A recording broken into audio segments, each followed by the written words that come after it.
Okay. So there, Hooray. we're unmuted, so that way we don't have to do dings. Let's see. Pop out chat, please. You. There we go. Yeah, sorry I didn't tell you.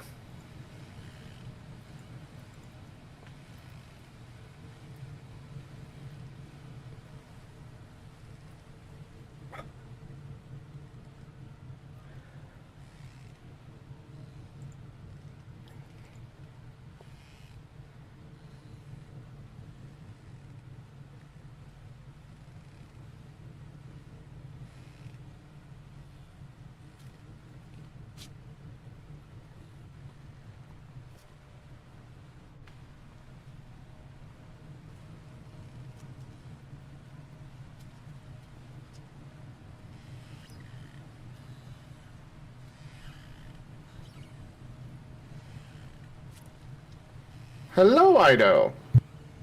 Hello, Ido.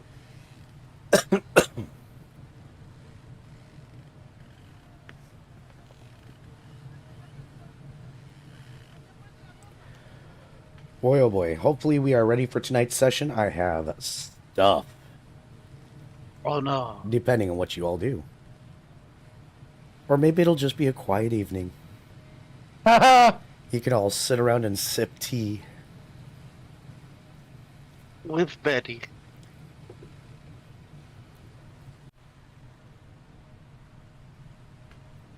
Thank you for the biddies, Ido. But yeah, let me know when people are ready to do the going live thing. I'm still posting around, sorry. No, you're fine. Hi, I Candy. didn't give you the best warning.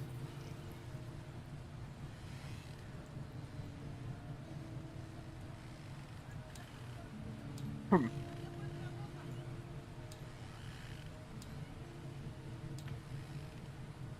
Geemond! Geemond cute. Squeaky squeaky.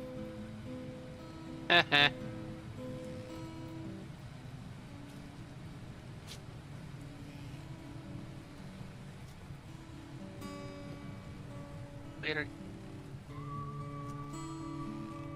Pull up stream so I can start pulling up chats. E. Pulling up Curse chats you is for a wide making me idea. have 3 of these damn. I'd apologize, but you like harassing chats, so there's 3 of them for you to harass I now. like harassing people. True. But look at all these people you get to harass. Yes. Excuse me for the cough. I will try and get back in the habit of muting shortly. And I put one just enough room on the. Ba ba ba ba. Oneko Hey, look, cute, it's era Barris. ugly. Barris, did you like the cliffhanger don't- from last night?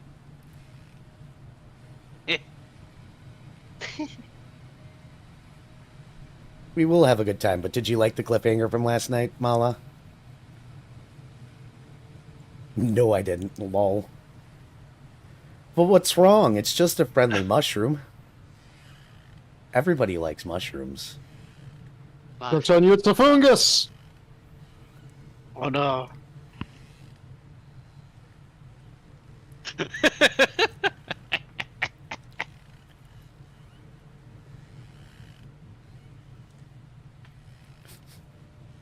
Hey, Era, Yes? is there a easier place to find the City of Twilight resource document thing? It's just my Google Doc. Okay. Do you need a link to it again? Hang on. Yeah, I can because link it's you. I'll have to scroll up a lot. I swear I pinned it, but There you go. Oh yeah, it is pinned, isn't it? Yeah, I found it. yep. Key's got you, Gotta though. beat me to it. Dane or neen or neen. Oh, right. Remember your trackers, everyone. I already did. Get wrecked. Lol. By the way, what do you guys think about allowing the reroll cards in this campaign from Zim's channel? Granting with players additional rerolls. Yeah. I'm fine with it. As long as they're not forcing the DM to reroll till he succeeds. I mean, that is a thing that So- can happen in theory. They can give me rerolls. Yeah, technically they can, and Era is, the storyteller is supposed to use it, but at the same time, we typically get 1, maybe 2 a session, so. Yep. There is also the vaporized dice. You already have a steelman. Yes, I do. But Hey. Well, vaporized dice vaporized just makes you dice is- reroll. Yeah, It's it a forced forces you to reroll, re-roll rather than granting you one. optional. Now, sometimes there's a case of other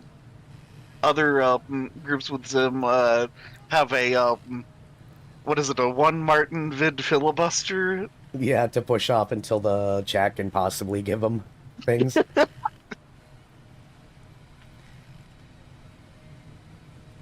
I'd be lying if I'd say I didn't tell a random story here or there to give chat time to do things. Fair. If they want to be generous or cruel. Valid. But neat. Figured Which- out upper. Yeah, I'd be down with it personally. I'm down with it. Our luck as a table has been abysmal overall. Yeah, and I gave you a 3 reroll system that you could bank, and then it hasn't been very assistful. And I'm just sitting here like, this is supposed to be a lot more helpful. Yeah. And we're here we are just failing at every opportunity. Yeah, the intent was clearly like, yeah, we'll bank rerolls that we don't use. We'll come back from missions, get But no, extra we use them rerolls. immediately. It's like, Dude, well, I've had to And use roll the same number. I have had to use so many more rerolls as Shoal than I ever did as Ix. I'm pretty sure I've done more rerolls for Shoal this campaign than I did for Ix in the entire previous one. Probably. I think you forgot you had a reroll sometimes. Because I wasn't rolling bad.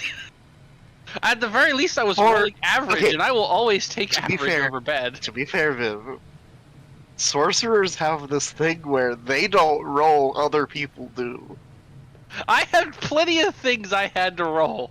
Yeah, but no, I mean like the ice. Did you spear forget thing how where- many skill checks I had to make? Yeah, are we done posting? Are we done with postings? I am. Yeah. Redoing intros. I'm ready going to for it. mute out, do intro. All right, meeting up, doing intro. Ba ba ba ba. Not like you guys weren't already here. Hello, welcome to the table, fellow adventurers. Hopefully, you're drinking plenty of water, taking good care of yourselves, getting plenty of rest, and doing great out there. Like, subscribe, follow, yada, blah, blah, blah. Yes, my voice is still a little bit messed up. You guys are going to be hearing my natural speaking tone a lot more because my vocal cords are still messed up. And it's still a little bit gravelly too. Therefore, epic voice and stuff like that, or something. But yeah, enjoy the session. You know the drill. I'm going to take us to the table right now. And yay. Up. Sit down. There we go. Welcome back. I have been cheesed already. Yeah, I cheesed. I am back. Welcome back. Welcome back. No, Mala's cheesing. Mala's always cheesing. He's a cheesy moth. By the way, Zim, thank you for the biddies. Hey Mala, do me a favor. Could you shout out both Razim and Anika Tago, my fellow streamers during tonight's adventure? And since we're all here, I guess introductions are in order. Why is Key's thing not working? It was working 2 seconds ago. Why did it stop working? Can one of my mods do the shouting out too?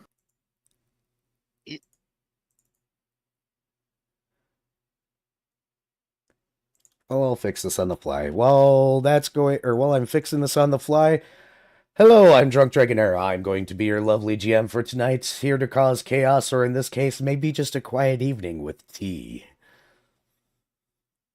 Enjoy my epic, sick voice. And all that.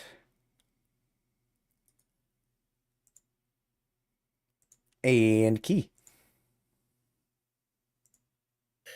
hello, everyone. I am Karsford, also known as Key, and I play Last Lost the Paladin. And we're in for fun times tonight, if our generous dungeon master is to be believed. Viv. Yes, hello. I am Viv. I play Shoal Branko, the very bitey, mostly ranger. Yeah, this is going to be interesting. And hopefully incredibly entertaining, but we'll see how that one goes. Vari, you're next. Yeah, I'm Vari, and I'm playing Fret, the mute musician, bard slash ninja, kind of.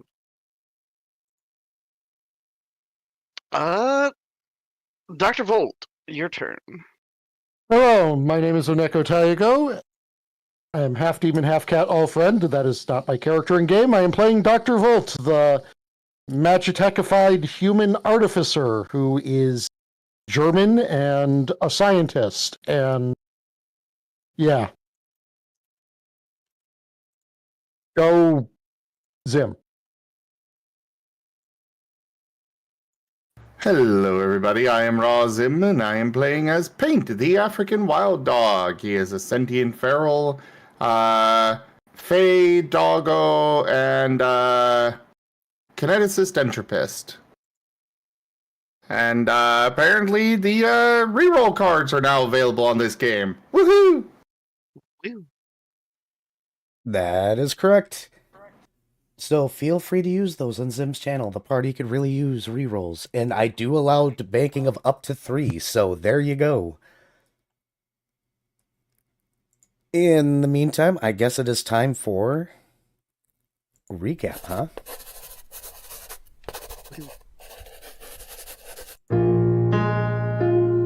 It has been a hot minute. All Yuki. Why is your thing completely broken? Like everywhere. Oh, I dear. don't know. It really is broken. Look at that. Wow. Even Darren is absent. I can see him. Oh no, this on it. doesn't bode well. I'll fix it. I just gotta figure out why StreamKit decided it's not working. Because life as a VTuber is being scuffed. Because you Well- aren't a real streamer unless you're having technical difficulties live. Well, while Era figures that out, time for a recap. Last time was session 27. Betty late than never. Fragment not found make their way through what accounts as customs, the prank war between Fret and the gnome continuing, and begin releasing the 30 souls they acquired to the proper authorities. This leaves Arson's soul, which is still in its jar. Tapping Fret's shoulder, last gestures for the jar in his possession. Once the paladin has the soul jar, he pops it open, pouring the radioactive green contents on the ground. At first the goop oozes and coalesces before forming up into a naked and very unmechanized version of Arson. Fragment do their best to explain to Arson his new situation, which he seems to be surprisingly unfazed by in its strangeness.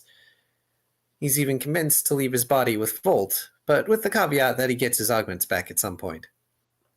Volt definitely did not have a very German smile on his face, as he was basically given permission to poke at a Mechalich body.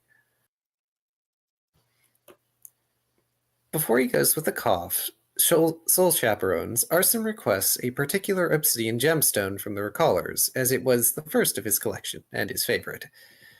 Last rummages through his bag, picking out a silver sheen obsidian sphere from the collection of gemstones, handing it over. After all, Arson had given much aid to them. It's the least he can do. Just as Arson is leaving, Shoal stops him, saying he'll come find Arson after his acclimation is finished so they can do a thing. The cat shark has plans, it seems. Foof finally make their way to the City of Twilight and notice a few things different on the trek back to the wharves. There are guards, as in real guards, placed outside and upon the walls. Traveling the streets, while they notice people still carrying weapons at their hips, the tension in the air is much lighter than it has been of late. In fact, previously avoided areas have begun to get populated again. At Tooth's bar, there's a sign outside that says there's not a bar fight in a few days, marking some things returning to normal. Inside, the team are greeted by Captain Tooth, who asks how things went on their first D-rank mission. Apparently, the Sharkman is in quite the good mood. Last explains that while things didn't go quite according to mission criteria, they at least got 30-some souls retrieved. Tooth brings out the paperwork for Fragment to fill out now that they've completed this mission. Last sits down, going into extra detail about the world they went to and the mission they had been sent on.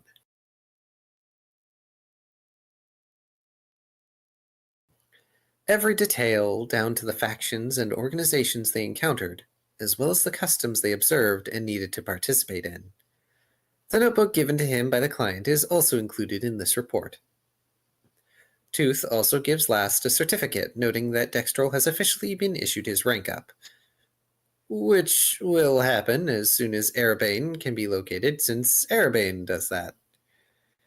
While Last makes his report, the others hang around the bar for now, Fret having a few drinks while he waits. At some point, Tooth informs Shoal that Betty is out of the hospital now, causing Last to suggest the cat shark go wish her well. Shoal expresses an amount of concern at this idea since it's Betty, but as long as it's only Fret joining him, he doesn't mind company in visiting the dangerous woman. Paint sadly looks after Shoal, feeling bad he couldn't help Dex, and now he can't help Shoal with Betty. Or is at least prevented from helping with Betty. Finishing up his paperwork, Last crouches down to hug the sulking wild dog, consoling him and asking if he'd like something baked for him. Paint nods, sighing sadly as he gets up to follow his charge to the bakery. Meanwhile, Dr. Volt is giddily going to his laboratory to poke at things he shouldn't and learn many new things about the morbid technology acquired via Arson's body. Last and Paint make it back to Echo's kindness, and thankfully it is completely repaired from the explosion. Even the smell from the blast is gone. Inside, Last sets about making a pot pie for Paint. All throughout the process, looking up at the front window, keeping up vigilance. Paint curling up in the front room in a small, fluffy ball, still very dejected. At some point, a customer arrives on this strangely normal day. A Tengu that imitates the little bell from the door when they reach the counter to get Last's attention.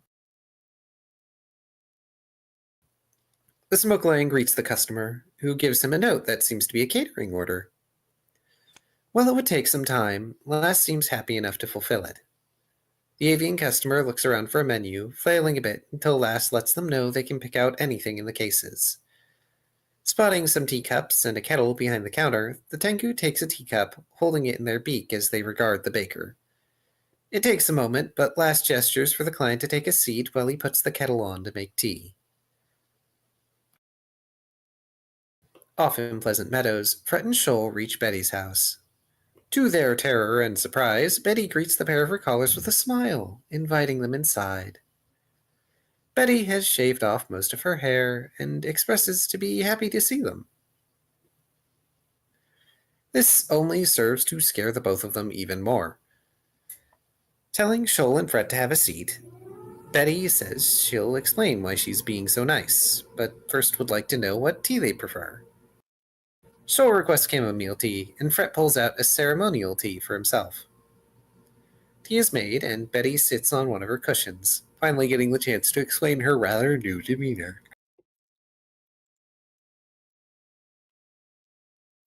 Fidgeting with her teapot, she explains that she's had a lot of time to think. She feels that she's been living a double life, and that she's taken both Twilight and those around her for granted. Since being hospitalized, and even after being let out, she's had the chance to meditate and return to the old ways from her previous life before things got messy. Shoal listens intently, the kitsune beside him looking sympathetic. Betty notes that the idiots living out here want to live a certain way, and sometimes that can get on her nerves. The bar reminded her of her first journey away from the monastery in her old life. She felt like she had to separate or hide each part of herself from the other in her double lives, forgetting that both sides are a part of her, and that there's no need to hide one from the other, necessarily. Betty notes that the other team members of Fragment Not Found may want to hear the things she remembers now that she's gotten the chance to clear her head. To which Fred scribbles down quickly that Betty could always come to Lost Bakery if she'd like to discuss those things. Still, Betty feels she owes Fred and Joel, so she gets up and leaves the room, coming back with 3 boxes. At this point, she tells the pair not to worry about her monk robes, as she'll soon be back to her dresses and at the not a bar fight. She intends to reconcile her tough and violent side with her peaceful teacher side of things, and if her students don't like that, well, she'll punch them. But as thanks for the help in making her realize these things about herself, as well as helping her more directly, Betty pushes the boxes forward. Joel opens the box and finds a pristine steel orb that sits weighty in the cat shark's paw. On Betty's homeworld, these orbs were used in several traditions, but hers used it as a part of meditation, to have something to ground oneself and put focus into it. Maybe Shoal's group could put it to use, help keep them mindful.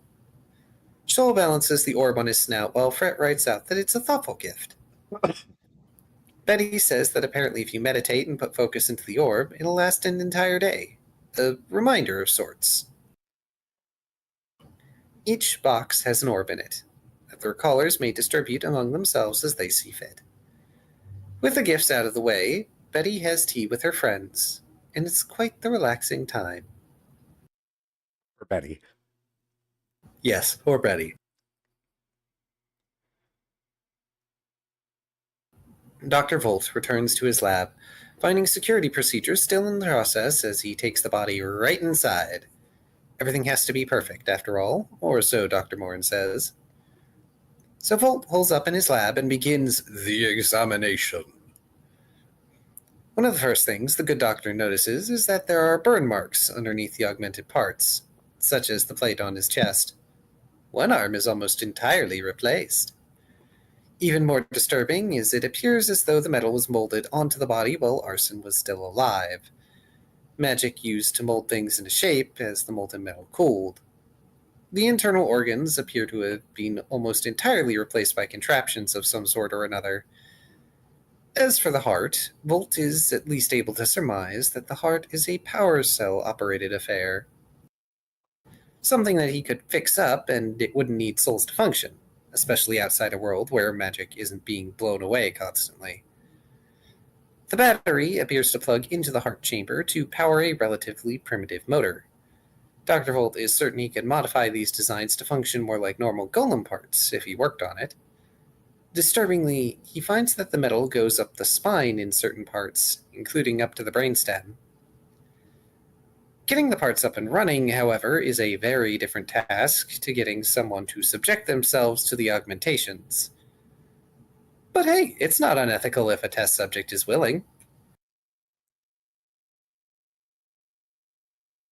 Back at the bakery... It can still totally be unethical even if the test subject... Just to put that asterisk there, yes.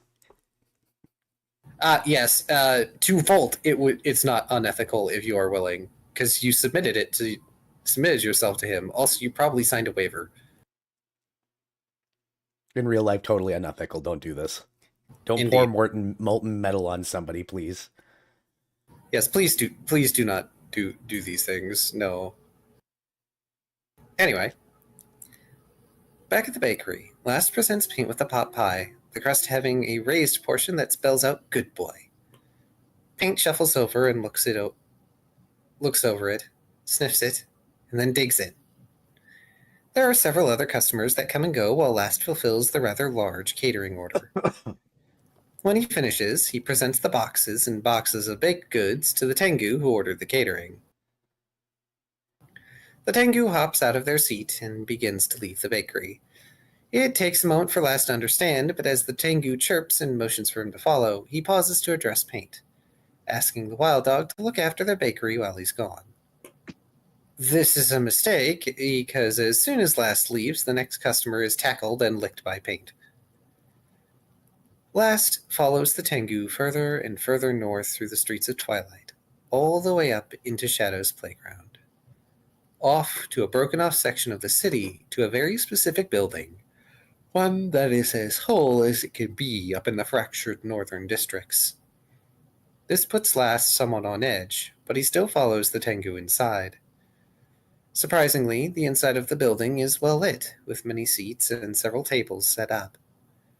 On the far wall is a detailed map of Twilight hung up, and standing before it is Alan Exley.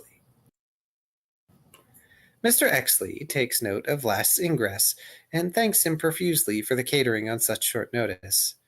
He lightly reprimands Cheep Cheep, the Tengu, for not helping with the boxes, but gestures for the boxes to be put on a nearby table.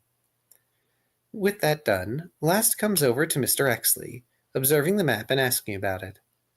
He assumes that the catering is because Alan is performing a rally of some sort, when he is asked if he knew why it was needed. It's true, Alan wanted to talk to citizens about his ideals for the future of Twilight and the districts, and indeed wants the people of Shadow's playground to be represented even if they don't feel they need it. After all, they're quite unhappy now that the games have been ended.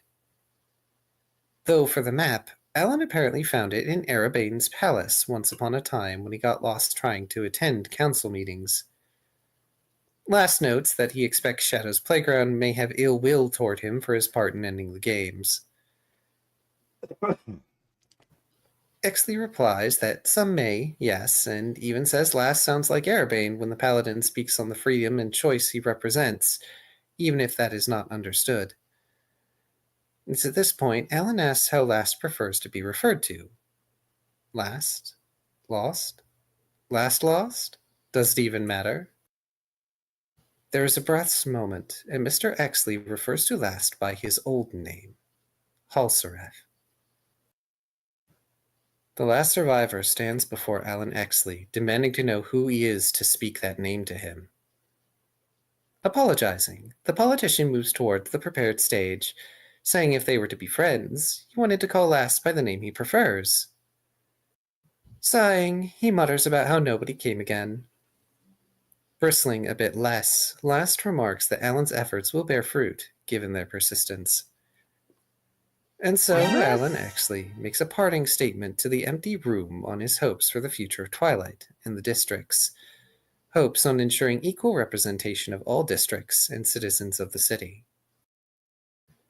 Once he finishes, Exley leaves a bag of seals on the table and departs with Cheep Cheep, the Tengu grabbing up as many boxes as he can carry.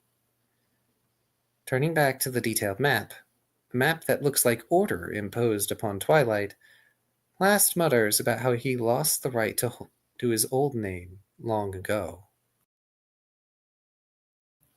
Taking the map, Last rolls it up, taking it and the bag of seals with him as he leaves.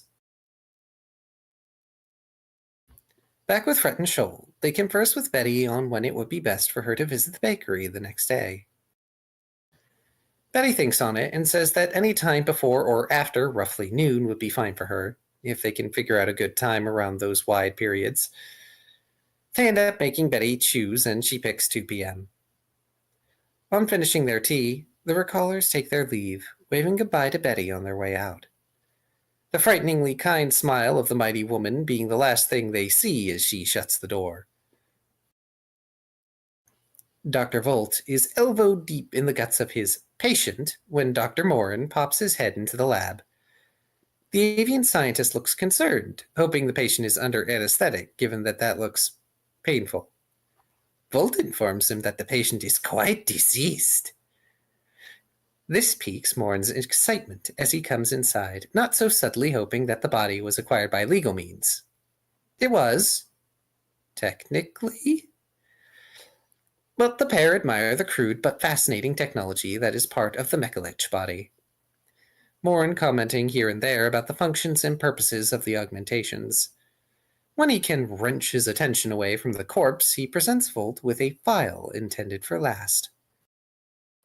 Morin asking Dr. Volt to see if Last would like to have more tests conducted on his physiology when he gets the chance, but otherwise is very excited to see what they can learn from their latest acquisition. Speaking of Last, He makes his way to Twilight Heights, walking the streets that toe the line between businesses and fancy places of residence.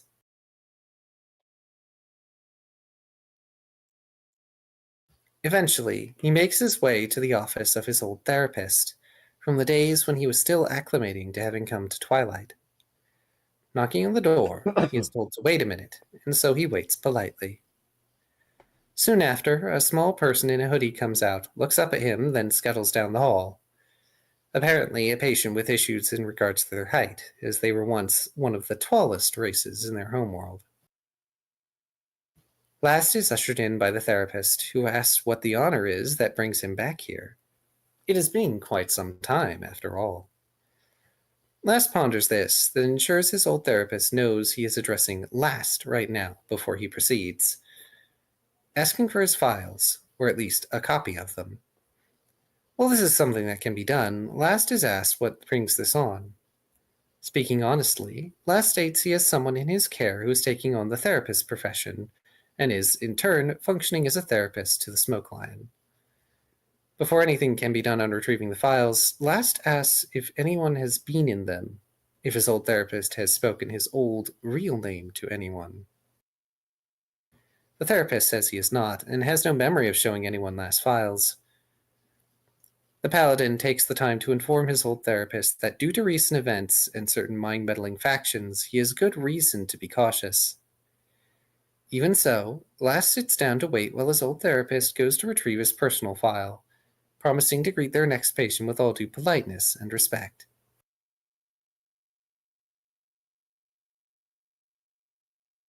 Back at the bakery, Fret and Shoal make an entrance, barely getting to glimpse the mess it has become before Paint pounces Fret and begins licking the kitsune's face intensely. Fret flails and tries to block the lickings with his arms, but Paint doesn't stop until he finds the fox is satisfactorily soaked. The wild dog then sits back, tail wagging. Fret uses prestidigitation to clean himself up, and both he and Shoal get to see the chaos that has descended upon Echo's kindness. Paper towels strewn about, sweets and rolls on the floor, boxes a mess and somewhat half open. Shoal asks what the heck happened to the bakery to make it like this. Where the heck is Last? Paint sends images showing off Lost Doggo with boxes on his back following the Tengu that asked for the catering. Shoal remarks, catering, immediately understanding. Pulling out his sitar, Fret begins cleaning up the messes around the bakery while Paint Picto converses with them. Once things are sufficiently tidied up, Fret decides he would like to give Paint one of the meditation balls. With a grin, he holds out a hand to Shoal, who makes a face and actively attempts to refuse to give over one of the boxes. Fret increasingly squints and scrunches up his face until Shoal caves in, giving over one of the boxes. Pleased, the kitsune sets down the box before Paint, gesturing for him to open it. The wild dog sniffs at the box and noses at it, trying to use his teeth to no avail. Slightly exasperated, Fret gingerly opens the box, revealing the smooth metal ball within. Paint's eyes are glued to the metal ball, slowly growing wider. After a few moments, he lunges in. Sticker party, sorry. Oh no. Apparently it's Christmas themed. It's now snowing in there. Grimble stickers. And all stickers are free over on Air's channel. Yep. While the sticker party's going. Yep. Oh no. You're getting stickered. Oh no, I'm ahead of whatever sticker that is. I fixed it. Oh no. Why do you all do this? Why is all the music a jam on this website? I don't understand. I know, right? I don't even like Christmas music, and this is a jam. I haven't heard their Christmas one yet. It's a jam. Guys, complete my sticker party. I want to hear this. Okay, great.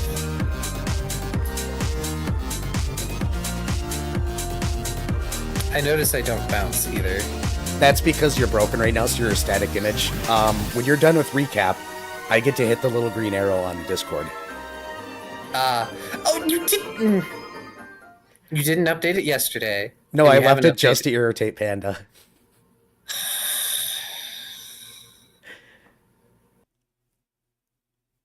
So help me, you. Lol. Right.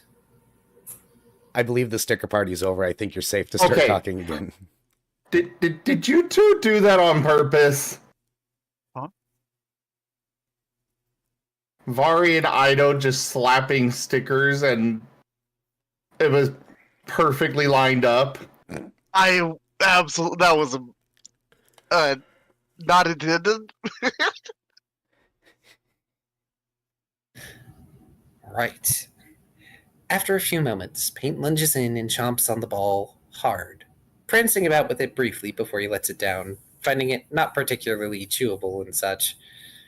Fred scribbles out, trying to get Paint to understand it's not a ball for chewing, it's for meditation. Pulling out his own ball, Paint sets it down between his forepaws, pairing the two balls with There it goes again. That's Matt Sims channel.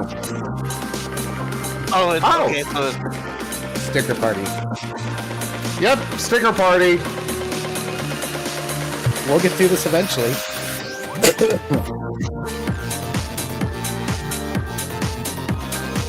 Holy crap, you weren't kidding. This is a bop. Told you.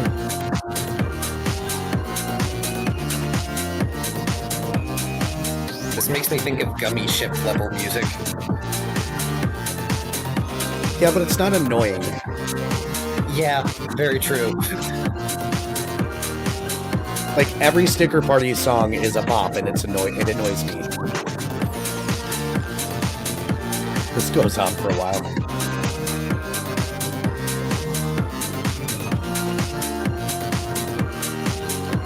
For my channel, enjoy Bop Round 2, I guess.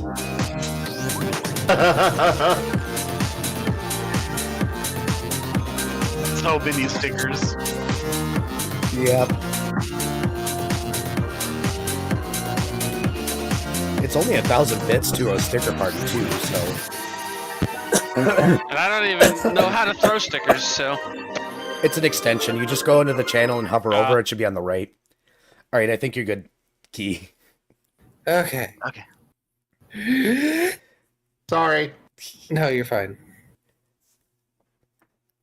Pulling out his own ball, Paint sets it down between his forepaws, comparing the two balls visually. You see what you've done, chat? Word salad. Yummy, yummy. Okay. I promise I can words. Fret then gingerly attempts to balance the metal ball atop Paint's ball, only for it to slip off and fall to the floor, creating a small dent. More balancing attempts are made, but the wild dog can't sit still enough for the meditation orb to stay balanced no matter where it is placed. And so dent after dent is placed in the bakery floor.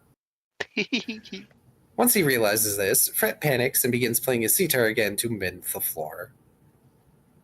Last waits and waits in the familiar office, but there is no other patient that arrives, sadly.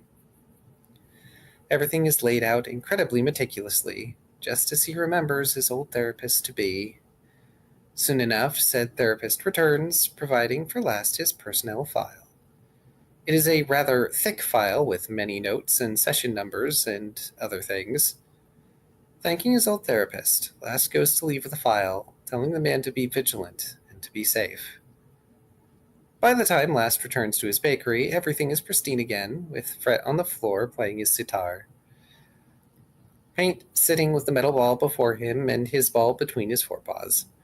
Shoal is nowhere to be seen, though the sneaky cat shark has hidden himself behind the Savnos. Last remarks on the cleanliness of the place, causing Fret to give him an exasperated look. As he moves to sit at a table, Last states that he has acquired things for his teammates, the foremost being for Paint, as he pulls out his thick personal therapy file. Paint is confused at first, and he looks at the hefty folder full of sheets and notes. Last explains that since Paint is learning therapy, and is intending on being his therapist, he can't really do that job well without a case study, and without his personal file. Much harder to build things up from the ground, no? Paint is shocked as he pads over, looking through some of what's in the folder, eyes wide. Secondly, Last presents the map to Fret and Shoal while Paint is occupied. This is not before Shoal attempts to surprise Last, I believe. Almost immediately, the foxfolk grabs at the map, eyes scouring every inch of it. It's all perfect. Every bit of it is exactly how it should be based on measurements and rules in place. Then he sees the unit of measurement. His unit of measurement. Tails. Fret rapidly scribbles out to Last that this object should not exist. It cannot exist because it's too perfect and is using his measurements. Even checking the map with Detect Magic, it's strange, as if the object is entirely devoid of magic. So it's not an item from or made within Twilight by conventional Twilight means. Last explains the person he obtained this from said it came from Arabane's palace, found while they were lost inside. Fret further surmises that it's possible they are dealing with an entity from the plane of law, given how perfectly organized the map is. Shoal suddenly remembers to tell Last at this point that Betty will be coming by the bakery around 2 p.m. tomorrow, which the Smoke Lion acknowledges. Since they can't get a full gauge of the map without Vol present, Fragment go off to meet up with their missing teammate. As the map is rolled up for transport, however, lines slip from its surface by some spell or other, attaching to the nearby table. This is how our future could be, Last. The words read, drawing the attention of all. Fret begins gathering the magical notes to burn away the writing. A heavy pause hangs in the air as Last notes that this is not how Exley will win him over, and he orders Fret to scorch the offending note away. And this lights the table on fire. My notes say it lights the table on fight, so that's a typo. Well, yes, it lights Fighting on type fight. table. You now have a fighting type table. It knows karate chop. Oh no, you've got a mimic. No. I can't afford employees. Lol. Twilightian mimic you. Okay. It knows karate chop, but can we teach it brick break? Maybe. Are you sure you don't want to teach it seismic toss? Ooh, that's even better. Yes. No, we're teaching it. Depends on seismic how- toss. Depends on if it's a actually got attacking stats or it's just some sort of Fair enough. Either way, it's getting seismic toss. Joking aside, immediately Last thumps his tail on the burning table. Paint summons a watery Rex to try and extinguish the flames, and Shoal baps the tail because movement. The fire is quickly smothered, and Last pulls his tail away to reveal the scorch mark left behind. Well, no fixing that right now. Last decides to leave it as the team head out to Morin's offices and labs. Because I cannot for the life of me ever remember the official name of that building, so that's what I refer to it as. Ooh woo. Nope, it's not Uwu. Uwu's the university. Yep. I'm aware. Well, it's the university. No, it's Uwu. You're right. Yeah, because university starts with a U. Yep. Yep, University of the Western Uplands. At the research center, owned by Dr. Morin, they wait down in the meeting area as Dr. Volt is paged to meet up with them. Luckily, he is not covered in viscera when he arrives. On seeing everyone present, Dr. Volt exasperatedly asks what disaster has happened this time. Last attempts to deflect, only for Volt to adjust his wording on what disaster is in the process of taking place this time. At length, it is explained that the current issue is best discussed behind closed doors. So Dr. Volt takes his teammates to one of the conference rooms that are often used by the company for company laugh days, to get those evil scientist laughs out in a group setting. One by one, Fragment Not Found filter into an empty conference room, Shoal locking the door as he enters last. The perfect representation map is unrolled for Volt to examine, and he is told to check it with Detect Magic for good measure. Volt scrutinizes the map in great detail as the others do their best to explain to him the facts and conclusions they've come to thus far. One important thing that Volt confirms is that the map is a real item and obeys the laws of the known universe, not an item of the unreal like everything else in Twilight. Even the schematics for the city are based on principles of the real, as opposed to the unreal and interstitial realms. Shoal is rather convinced Alan Exley is some form of outsider, and even if he's not, Shoal wants to bite him. Last tries to get Shoal to stand down for now, as Exley hasn't done anything dangerous yet, and he wants to attempt to keep up the charade. Though given the note left behind by Exley, he suspects that the man knows that Last is aware of his attempted manipulations. For now, the map is being placed in the safe possession of Fret and Volt for them to do with as they see fit. It is their research and measurements being used, after all. Only right they have possession of it. Fragment Not Found have many things on their plate once again as they have returned home to Twilight. In some ways, this is more normal than the normalcy they craved from their return. And I have several notes here for things that people wanted to do. Shoal wants to put their gold submarine duck in their boathouse. Fret wants to spend the night at Shoal's boathouse. Last wants to exchange all the gems he acquired for seals so the team has money. Foof need to acquire their pay from completing their mission from Tooth. Dextral needs informed of that their rank up is official. We need to go on our second rank up mission. Also, I forgot to note it here, but Volt needs to give that file to Last. I forget Which what file? it does exactly. The file that was to Last, it was for the next potion. Yes. Right. Really quickly, before we continue, I'm going to hit the tiny green arrow to make all this stuff work. So, Burb. Oh, shoot. I cannot hear you guys in Discord. Hang on. Oh, no. Oh, Oh, Is Discord dying? no, it was just because. Oh, well, I'm hitting the green arrow. I'll be right back. Okay. Well, while they're all doing that, Sorry, chat. Discord updates.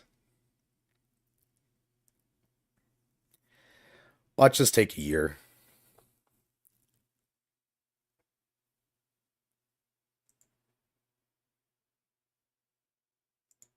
It's a potion.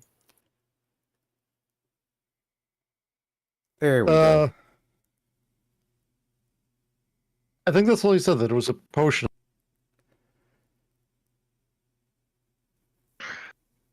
I'm gonna be real.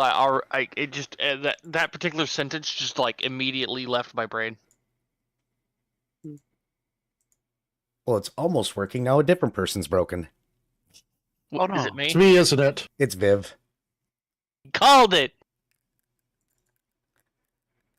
Well done.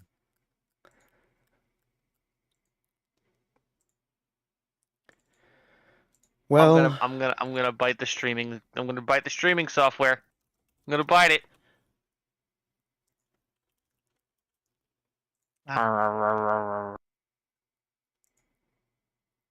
How is does cute. this happen? Because it hasn't been bitten enough. It does not know its place. I don't know, because it's complaining that my stream kit is saying that I can't connect to Discord. But it's obviously connecting to Discord. Yeah, And everyone except for Viv, we're all. What in the world? Do I need to update Discord? I don't Or think is it just an error site? so. Oh no, I don't think so because I didn't update Discord for like literally like a year and it was working fine. So Anyways, yeah, potion thing, and I didn't know there Oh. was a file involved for thing. I thought it was just the potion, and a hey File please with come a back. PH. Oh, Vile. I see. Yeah, ye oldie version of Vile. Okay. A beaker.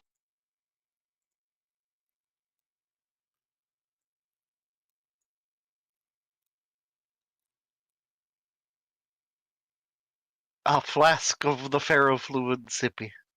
Okay, yeah, I have no idea why Viv's not working, and I have no idea how to fix it. You cannot get ye flask.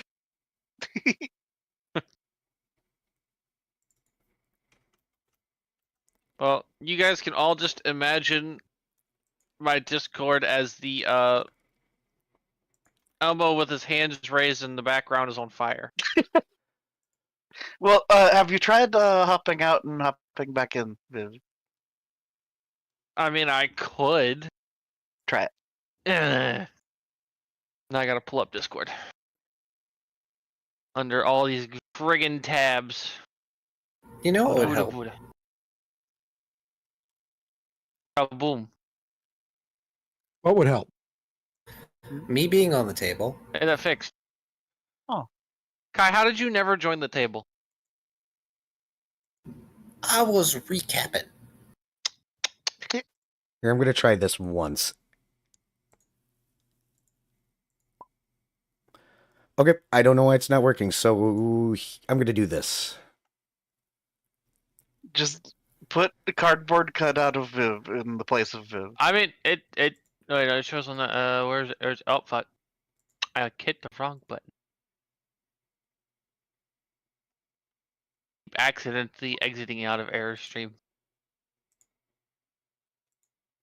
There we go, fixed. I'm just going to I'm working on everybody else, just not Era. That's because everybody else uses Fugi. I'm using hard coding. That should be working, but StreamKit doesn't work. And I used hard coding because Fugi used to give me trouble, so... Of course. I don't know. But it's okay. I've got temp fixes I can throw in at any point. There we go. Good enough for now, I guess.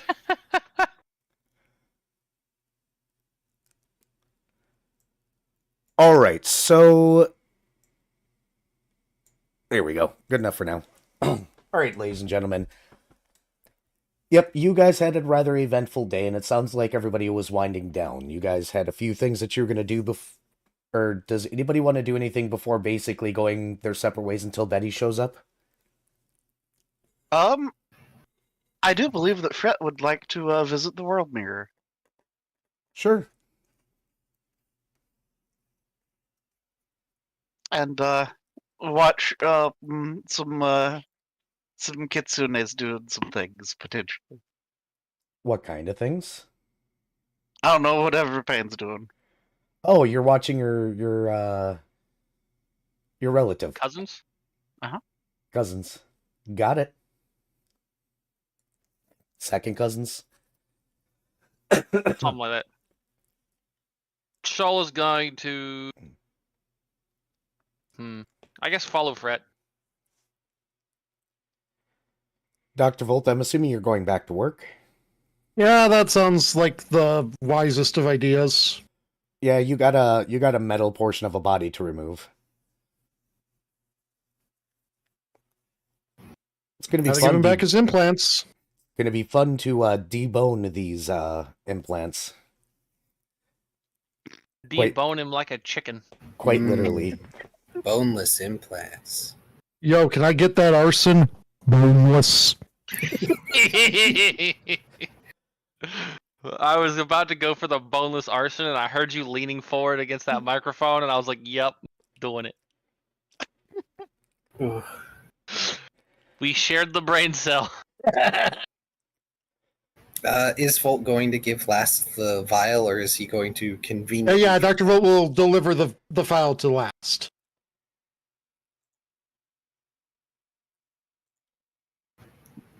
What kind of potion did you say it was, Era? We got to look up the list, and we forgot to.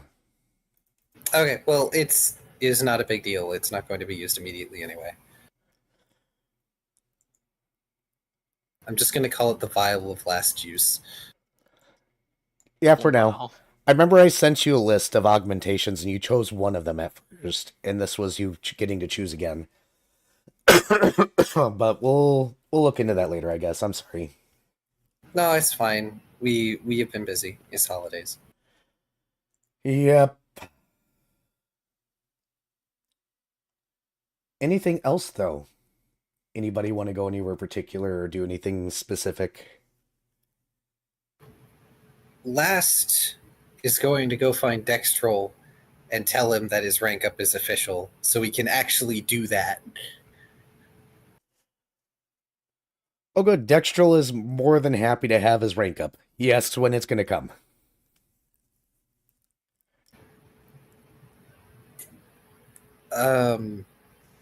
Uncertain. We need to find Erebane for that to happen. And Dextrol makes a face and sits down. I am Paint aware. looks sad at Dextral. Well, isn't there, like, anyone who can find him? You know, I could probably... You know what? It's fine. I'm just going to go back to training. It'll happen when it happens. It's fine. I can probably find him. It'll take a little time. Dextrol turns around and tries to give you the puppy dog eyes, but he is not the type of person that does the puppy dog look very well. Aren't cough eyeless? Yes. That's why it's very ineffective. I don't know. It's a lot of it's body language. You could totally pull it off if you don't, even if you don't have eyes. Yeah, he's not pulling it off. He's just not one of those types of people that can convey that body language well. So Dextral wants us to find Era, right? Yep. Paint's going sniffing, starting with the bridge. So, last, Paint runs off. Wait.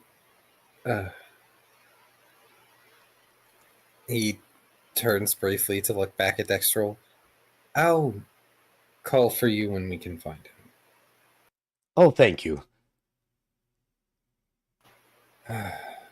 If only they had done the rank up sooner when they were supposed to, and we didn't have to deal with stupid council bureaucracy. And Last is going to just grumble as he starts walking after Paint.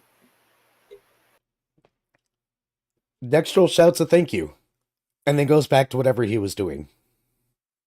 It looks like hiding. Probably from responsibility. Yeah, it sounds all right. So, Last, you're going to follow Paint out to the bridge? Yes. I mean... Paint is running straight to the end of the bridge and right off. Are you making a running jump? No. Last time he had to look for Era, Era was underneath the bridge, and all he had to do was just walk off, and gravity shifted, and he just walked around to the bottom. I'm just making sure you didn't jump, because you made it sounded like you jumped off the edge, and that's different. No. He just keeps walking. You watch Paint dip underneath the bridge again, Last. There's a very brief spike of anxiety. Just, if he could hyperventilate, he would. For about, 15 seconds before he calms down and walks over the edge. Once again, the only reason why you two get to go over is because Erebane allows it. You find a campfire and some logs. Erebane's just kind of sitting there. You also notice the 5 soul echoes before sitting next to him. He seems to be leaned back against one of the logs. Just kind of staring out as you guys walk up. Paint is going up and sending along mental image of Dextral with those trees sticking out of him, the specific ones that he had acquired from the previous world. Erebane looks over at Paint and blinks and goes, "What?" Gee! Last approaches basically a minute after because he's taking his time, hands clasped behind his back. I thought you had disposed of those. No. I told you I wasn't going to dispose of them. I just need to figure out what to do with them. Unfortunately, it's kind of hard to make decisions right now. What can I do for you? Paint resends the image. Last has to try very hard not to make a snarky comment about indecisions because he is him.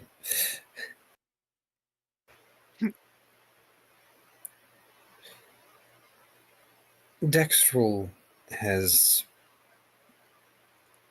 gotten the appropriate paperwork done for a rank up, or however you might put it for the cough.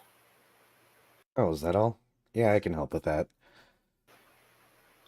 Might as well have a seat, though, for a moment. We got things to talk about. Paint squints at Era, but takes a seat. Should I be concerned? No, just updates on current goings-on, among other things.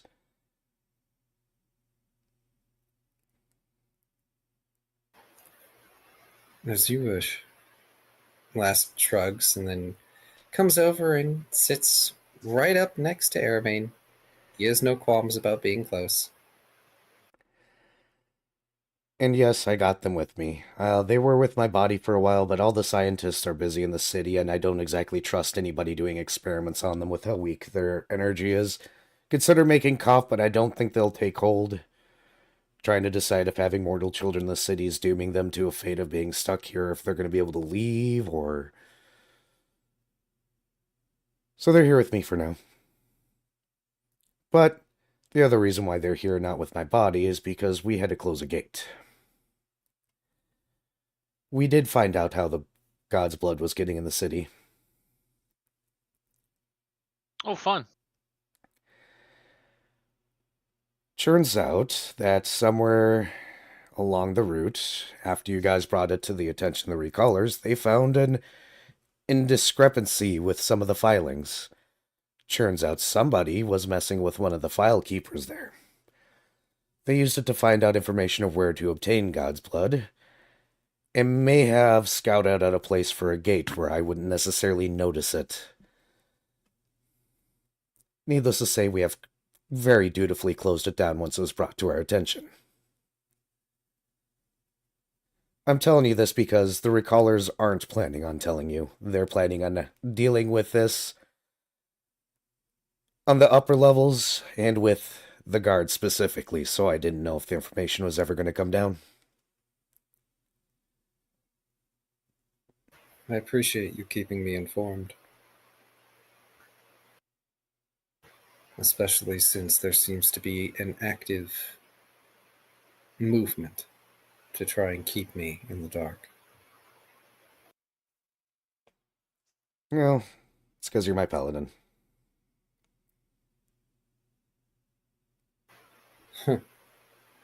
The irony of that statement, considering whom I serve, he says, doing air quotes when he says serve.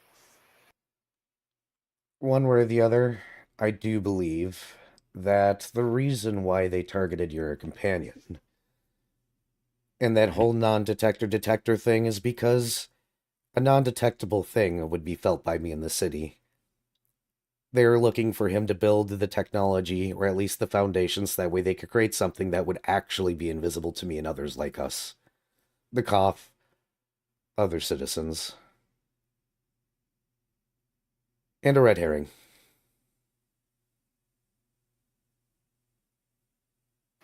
It's not their end goal, but it would be useful for them to be able to move unseen.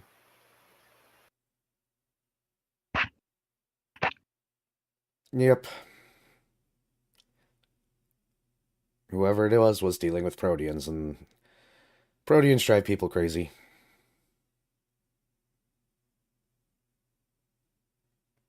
So we have noticed.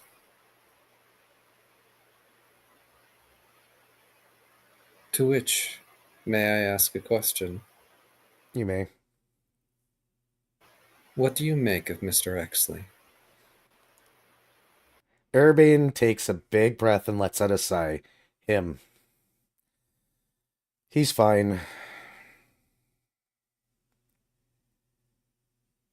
The man used to be a recaller, spent some time in the council, ended up leaving or not getting reelected because his ideals were forceful. I know who he serves, but he hasn't broken any laws. He just irritates the hell out of me, and I've refused to speak with him. He has this whole "we need to bring order to Twilight in order to save it" nonsense that he's spouted to me more than once.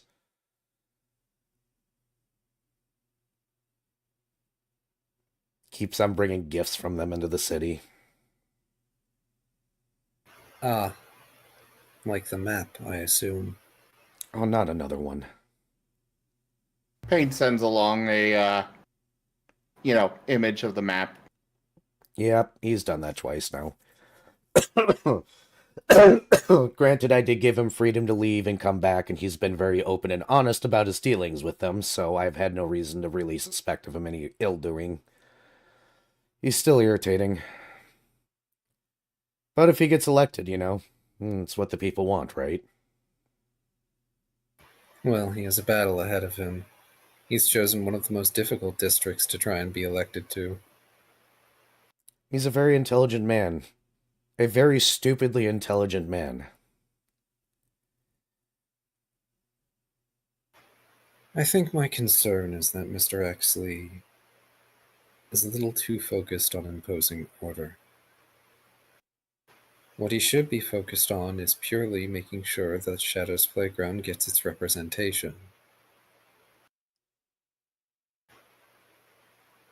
Which, not necessarily behooving to him,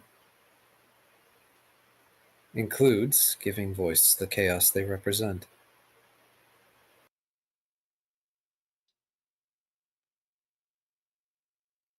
Well, I don't know how to approach that one. I don't even like talking to him. It's all this nonsense about destiny and order and meeting people, not my thing. But if you want to talk to him, you're free to. Maybe you can put some sense in that brain of his.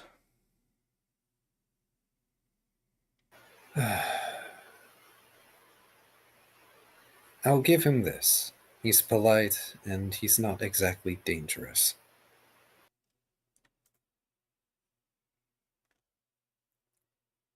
On an aside, do you guys need a pass to be able to leave the city whenever you want?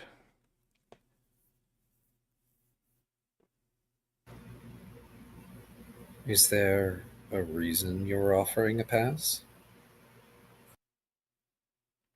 He takes a few moments and then goes, "Well, one of you has a friend on the outside."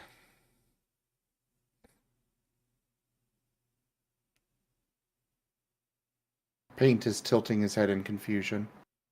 I figured Fret would like open license to be able to go and visit his friend whenever he wishes. Blast slowly turns his head, looking somewhat confused over at Erebane.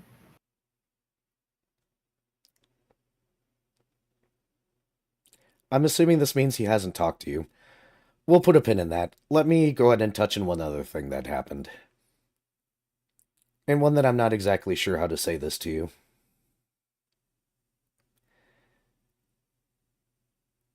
The Proteans built a tower outside of our little blip. And they were wrapping strings of fate around it to bend it to make it look like things people wanted were out in the in-between. A dangerous place to be. It's destroyed now. But the strings were real. Why would they be drawing souls into the interstice like that? To get him out of the city, probably. The only thing waiting for souls outside of the city is the Unravelers.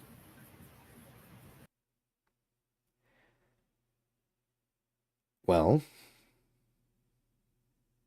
I'm not sure. I don't claim to know everything.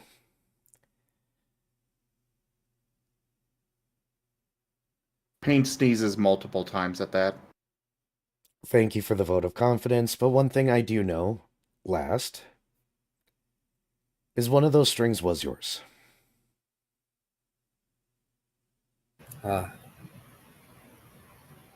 Of course it was a fake. It wasn't fake. Just bent to lead you astray. Lass looks confused again, but less in the incredulous manner and more in the what the hell are you talking about manner. I have reason to believe that a piece of your world does still exist out there, lingering somewhere close to the darkness, making it very hard for anybody, including myself, to see the string to. With the fact that there is a string coming from you tied to that tower, it indicates that that place is definitely real and that vision was real. They probably did things to try and lead you out into the in-between as quickly as possible, hoping you would abandon here. But with it detangled, it might be something you can follow now.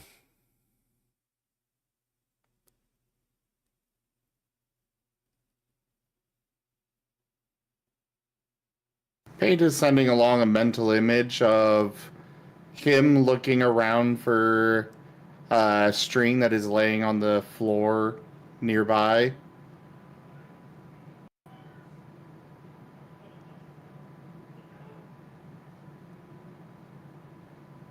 Do you not recall the golden string, Paint? He nods at that, but he sends along the a vision of Era's glasses, and then his own face without them. Yes, you can't see it again, but Last has methods of following that. Again, should he care to, he can go to the world mirror and probably zoom out and ascertain quite a bit with help from your group. Paint is biting on Last's hand and tugging towards the end of the bridge again. I don't. Paint, please. Just a moment. He grumpily lays down. I don't. I don't know that it would be right to impose on them like that.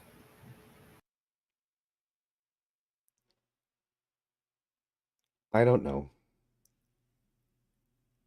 But it might be worth an investigation. Rank up! Hold the line! This hamlet shall not fall.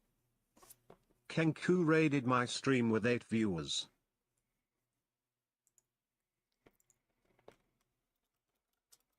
Senku, thank you very much for that raid. Welcome in. How was your stream? Hope you had a great time. Thank you for the raid. You guys have come into the middle of Recallers of the Lost Pathfinder. Thank you. Hope you had a great stream. I'll be in the chat from here. Paint is sending along a image of Last at the World Mirror.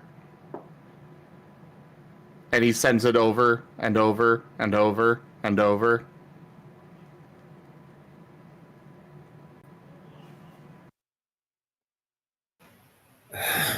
Enough. Enough. He sends along an image of multiple smoky wild dogs all bouncing around in a group happily. A generous I feast of said. Oh. Thank you for that tip, Kenku. Kenku tipped $15. Thank you so much. Ooh, close to their tip goal, right? Yeah. There's a Last- tip goal. There is. Last is going to wave a hand somewhat dismissively. I said enough. Paint. If we go to the mirror and do this, we go to the mirror and do this. But you need to understand that I don't know what waits us there.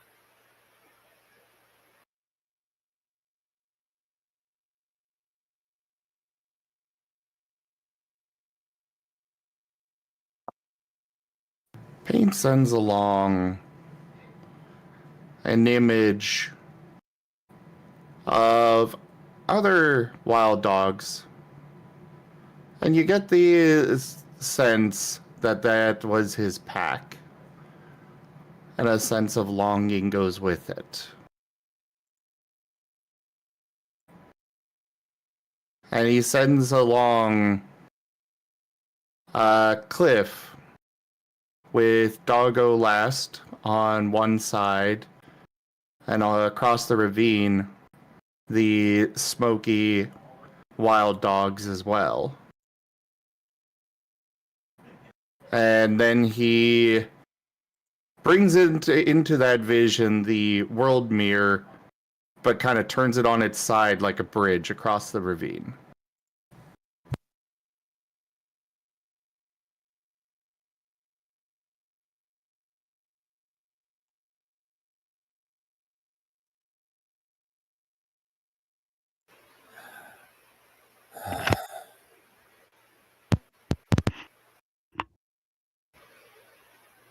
Last is going to look up at Airbane. He's never going to relent. No, but I felt better telling you. Paint sneezes.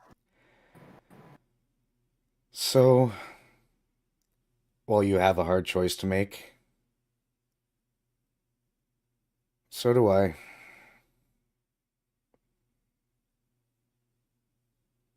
Let me know if you need that pass.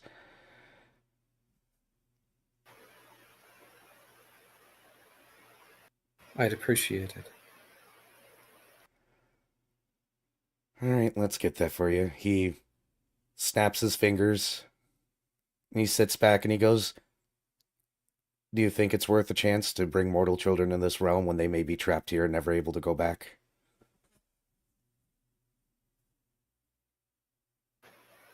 I don't know.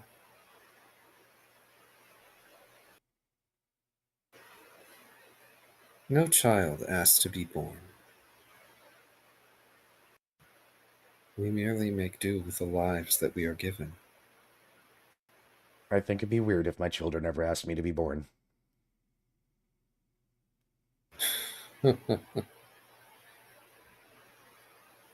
They're also technically my fault. So you can always force them off on me, I suppose. No. Paint is going to pull out the soul echo he's held on to and put it in Era's lap. Done being mad at me? He shakes his head. Aww.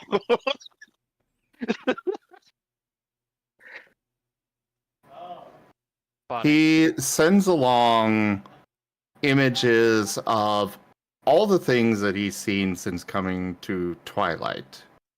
And with each thing is just a sense of wonder and excitement.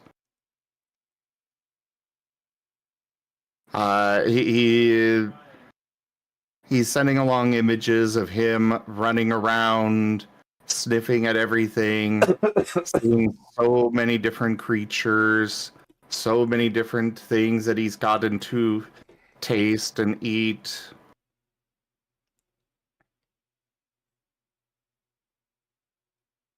And finally, he sends along a sense of happiness with it.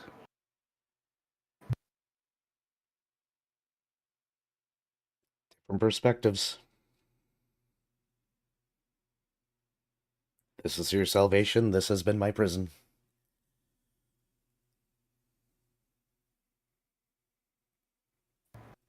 He puts a paw on the soul echo he put in the lap and sends along an image of them just the various soul echoes just sitting in some old ruins. And then another image of them. They're basically glowing wild dogs running around, tails wagging, looking at everything.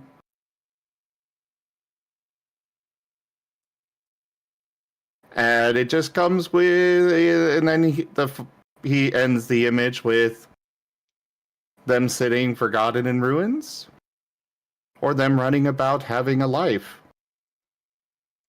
The thing you don't understand is that should you have left them in reality and they sank into the darkness, they would have come back the next time round for another chance. That is unfortunately not a choice anymore. But don't worry about it. I understand your point. You're adorable. He applies the pets. Urbane does. And a cough slides out of the shadow and drops a hit or a set of writs. He goes, oh, there we go. Those are passes to leave the city to go on and do, within reason, things.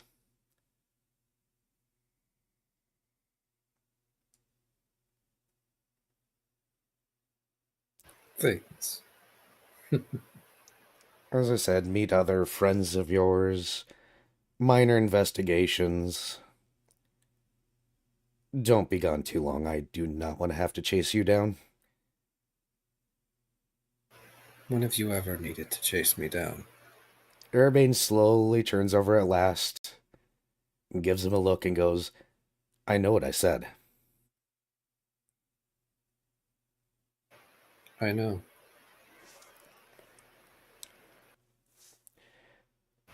I promise. I am attempting to be less naive and less selfish. I'd rather not repeat my mistake a 6th time.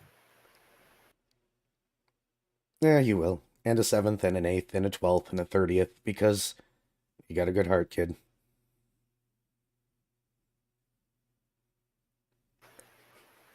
Out of character, I know how insulting that was.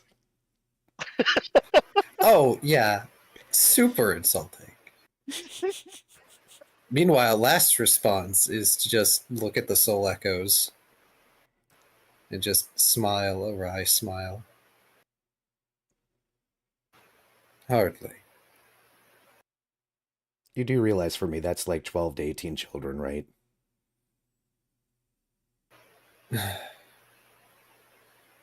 Great. Well, now I actually feel bad. Paint is just wagging at this idea. I had a twin in life. I've had several twins and triplets. Paint wags faster. I doubt you feel much confidence in me in this regard. But I do feel that they are my responsibility as well. It was my foolishness. So I should take responsibility, should I not? Allow me to handle it, and please don't bring me more. I won't. I'll leave you to your things. After all, I'm sure you might want to go slap Alan Exley. Him and his little law friends on the outside. Tempting, but not yet. You probably There are also more- want to figure out who the heck's, the one cohorting with Proteans on the outside. That, I feel, is the more pressing matter.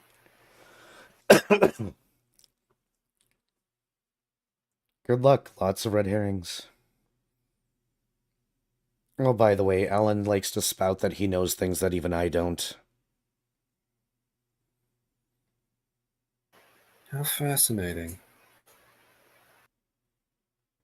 So have fun with that.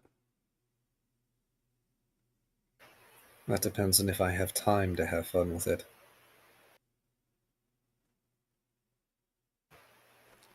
It's funny. Last gets up and stretches a bit. Here I was, distracting myself doing so many things, and here you are giving me so many more to do.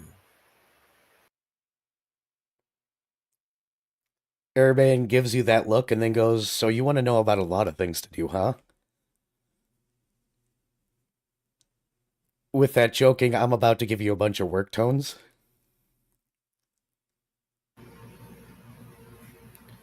Glass turns to look at him with a shrug. My plate is full as it is. But if you want to add more, you know where to send the paperwork. He wavers. You two get going now. You don't want to be sitting out here for too long. It gets cold sometimes. Says the warmest shadow in existence. Urbane's not responding to that. Glass smirks. He starts walking away. I assume you're going to Paint. Yes, Paint is also going. However, Paint now has a new mission. Yep, and we'll get back to you guys in a moment. So, hey, Fret. Hi. You're watching Pain. Mhm. They're in Weebtown right now. Sedan? Yes. Oh, good. They're in Sedan. They seem to be staying at a hotel. Glubby's going on about something about an orb. A bubble? Strange. Oh, you remember those funny fish people from Sedan? They took over a bunch of bathhouses and play samurai.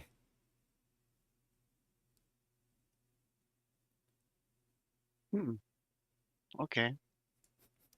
Shrek kind of has a look of mixed feelings about the fish people. Me describing the other game to the person that's in that game and was there for that event. Uh-huh. But yeah, so effectively Fret and Shoal are just sitting at the World Mirror doing the equivalent of watching Saturday morning cartoons. Pretty much. Hey, Dr. This is Volt. fine. Yeah. I need you to roll me your artificer skill because you're beginning the process of dismantling. Okay, so which skill? Whatever you use to create your magic devices. Okay, Think it's used magic device, but I might be wrong. It doesn't actually have a roll. So I'm just going to use my craft skill. Okay. Also, I would like to note that over the course of chilling at the mirror and watching stuff, Fret will strike up a conversation with Shoal of asking Shoal about their home world. 35. Cool. Well, let me do this really quickly, and then we can get back to you two, okay? Okay. All right. You are having an interesting time getting this apart. Once again, it was definitely forged live on the person, so you're having to cut things with like a hacksaw to break pieces off so that way you can actually open it and remove it. You're seeing a lot of areas that you can improve the design to be less one piece. Getting the bones out sucks. I would imagine. But it is definitely interesting to see molded metal molded by magic in a way such as this. It reminds you of 3D printers. Except a lot more painful. Yes, but, you know, if they can do it this way, maybe 3D printed augmentations on a live subject is a possibility in the future. Ooh, that's an interesting thing worth considering. Me giving Dr. Volt terrible ideas. Indeed. Did you have any questions about anything that's going on with this, by the way, now that you've gotten him apart and you can look at specific things closer? I mean, not necessarily. I mean, how it. The big question is, how did this primitive magical technology keep this guy immortal? Because that's impressive. You're pretty sure they turned him into a half golem and he stopped aging, based on the Oh mechanics. yeah, no, I mean, Go ahead.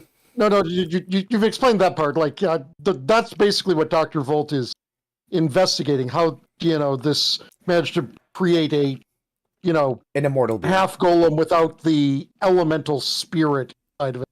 That's next to impossible to control. Oh, that part. Life force. Just powering it with pure life force. They even went through the trouble of removing his soul after all, so they probably thought the soul was in the way of having it in here.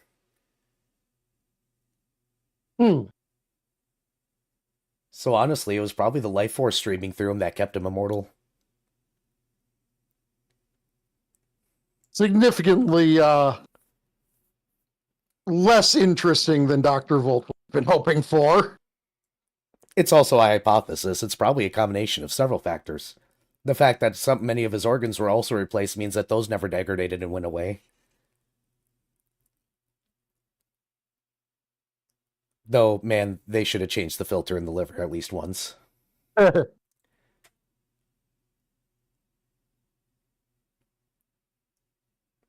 is interesting, though. They did remove the soul. Very specifically removed his soul.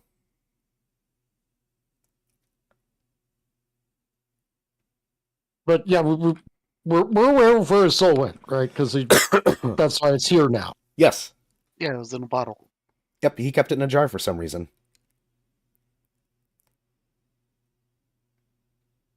It's kind of weird Simple they let him says keep it. remember Yeah, to Simple likes says to remember drink to change the liver filter every 5,000 miles. Yes. Any other But like unironically, the liver is basically the filter of the body. So yeah. Yep. Did you have any other questions? Oh really? All right.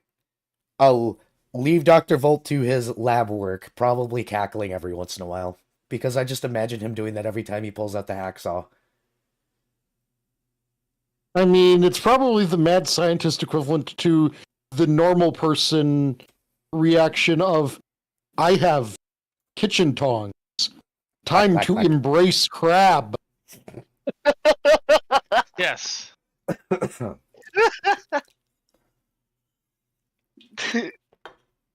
right, I will pass the floor to Fret and Scholl so that way they can have a discussion. And I'm going to BRB Oh, because I need a boy. drink in the meantime. So asking about Shoal's world. And kind of encouraging Shoal to show him in the mirror. I mean, sure.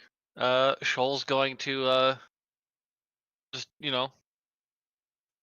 concentrate, and so the mirror shows a view of his home planet, which is a ocean world.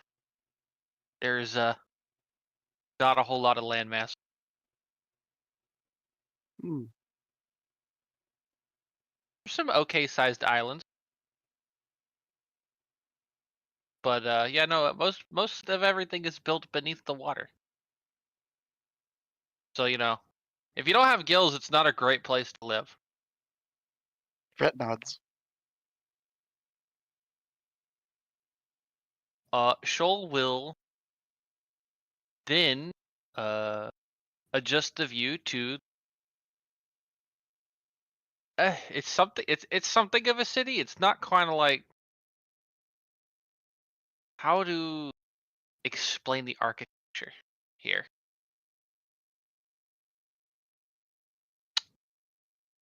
Come on, brain, work. You can think of words. I know what I can picture it in my brain, and I just can't think of the words to describe it. Go me. Come on, let the tic tac kick the corner.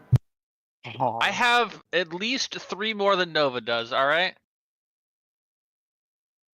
They're just all missing. Oh no. My brain is in the process of doing something and it's stupid. Oh no. That is I- normally the case, but not currently. So here's the question. Yes. Uh-oh. Fret likes tea, right? Uh-huh. Does Shoal like tea? Like to Tea, Tea. tea? the drink. Shoal likes it more than he likes most other drinks. But since he's like fish, can he like breathe the tea? I mean, technically, would not work very well. So it's not something he would enjoy. Well, I'm okay, just so breathing it. wouldn't that be the equivalent of for a aquatic creature? That's the equivalent of vaping. Probably, actually. Yeah, it would be. It would be. You know, people aren't going to. You know, people they kind of frowned on vaping. It's not really looked as the best.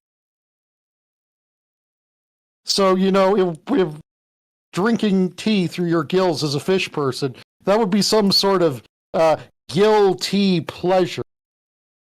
I'm so upset. I can't Ah. believe you didn't see that coming, Barry. That one makes my face hurt. From scrunching. Yep. Ouch. So, good night. Physical pain. Come follow me on twitch.tv/OnecoTaigo to hear more of these.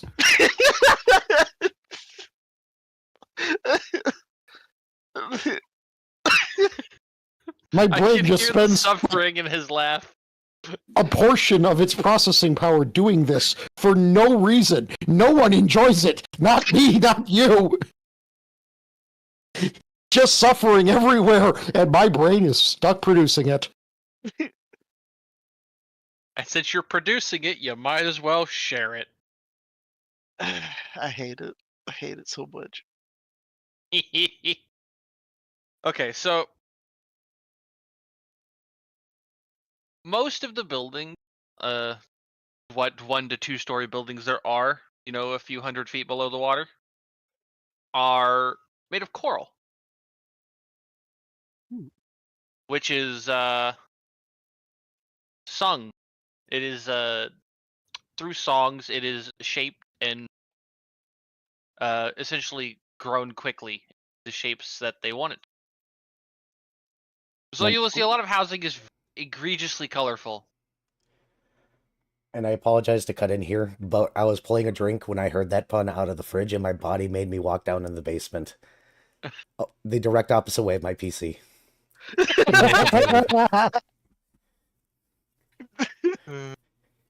That means it's working.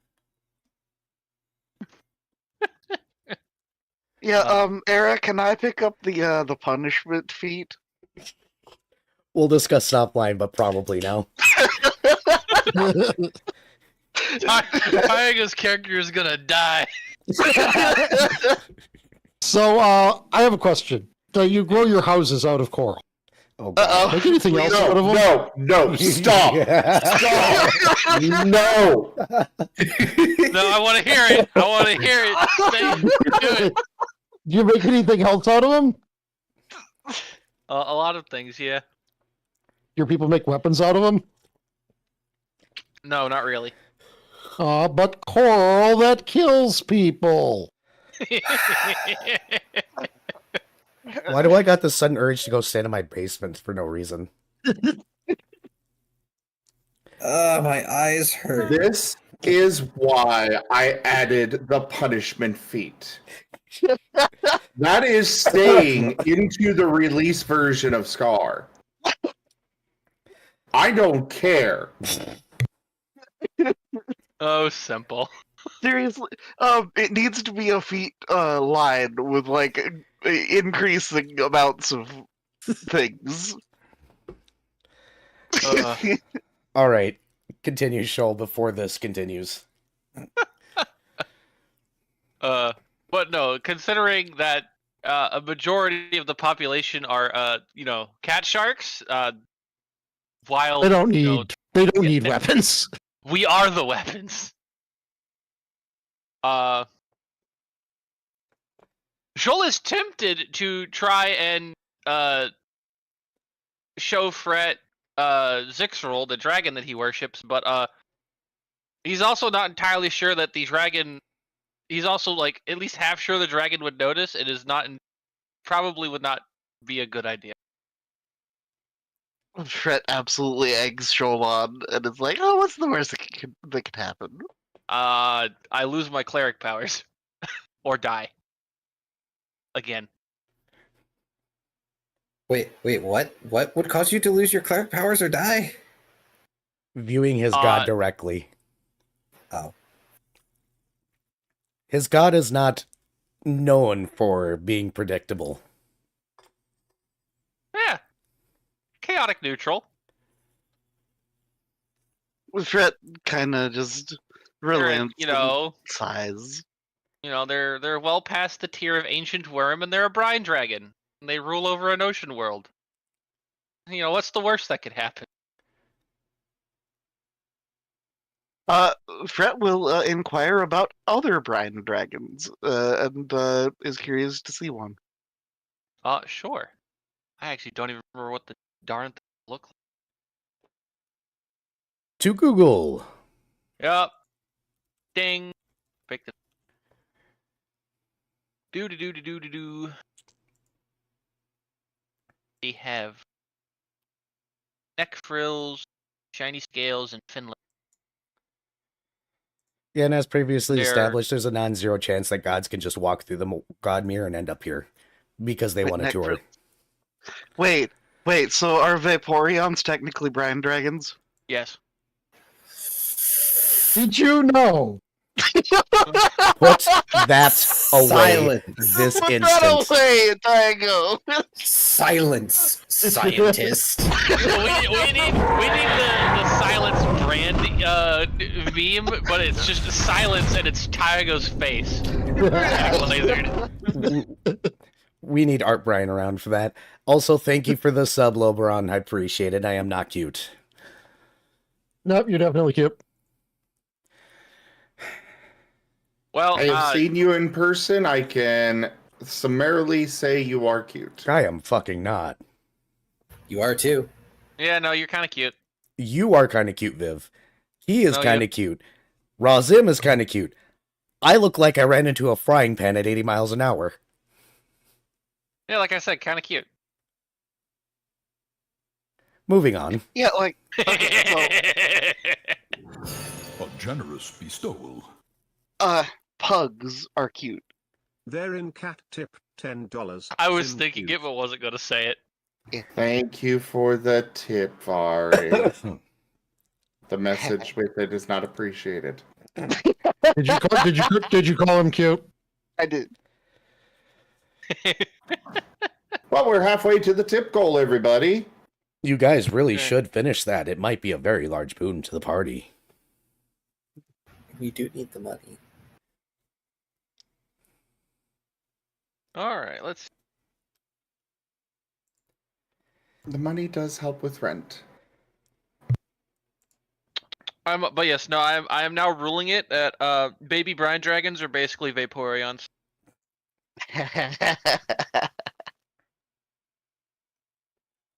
This is now a thing in Shoal's world, and no one can stop me.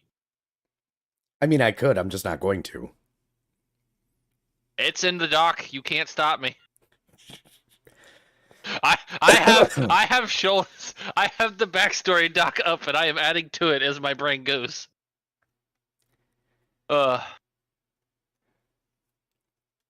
Nice. Yes, simple. Yes. But yes. So yes, Shoal will show off a couple of the brine dragons he at least knew existed that aren't the egregiously overpowered one.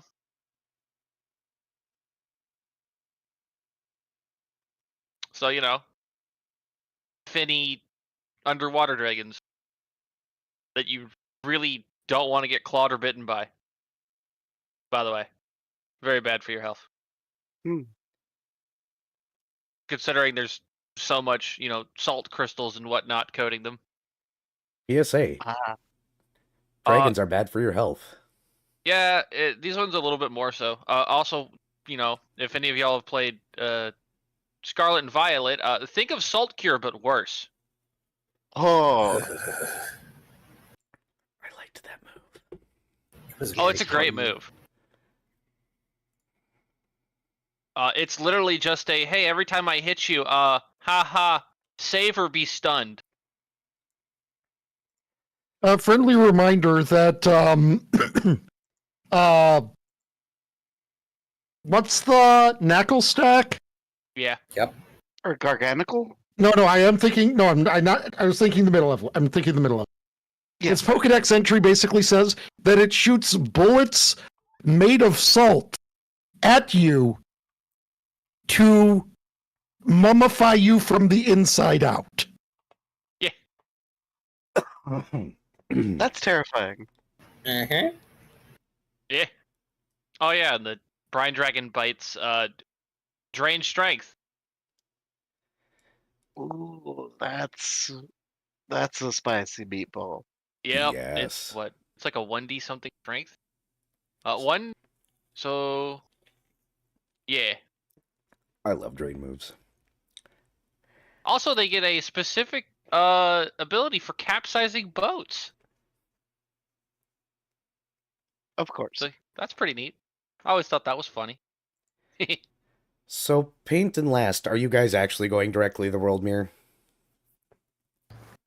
Paint has a different quest now. Oh no? Oh no. Yes.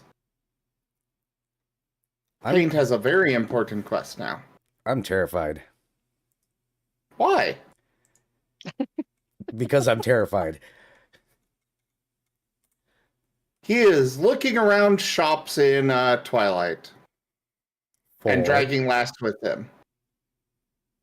He is looking for a shop that has blankets. Oh no. Blankets. Not overly hard to find. Great. He's going to go in and he goes up to the shopkeep and sends a mental image of a giant blanket that covers the the shop itself. The man's going to stare and be like, I could make that, but why? Do you need a blanket for like a dragon? Sneezes. Oh, I see Era what's of going on. blank. Era said that this place was cold. Oh boy.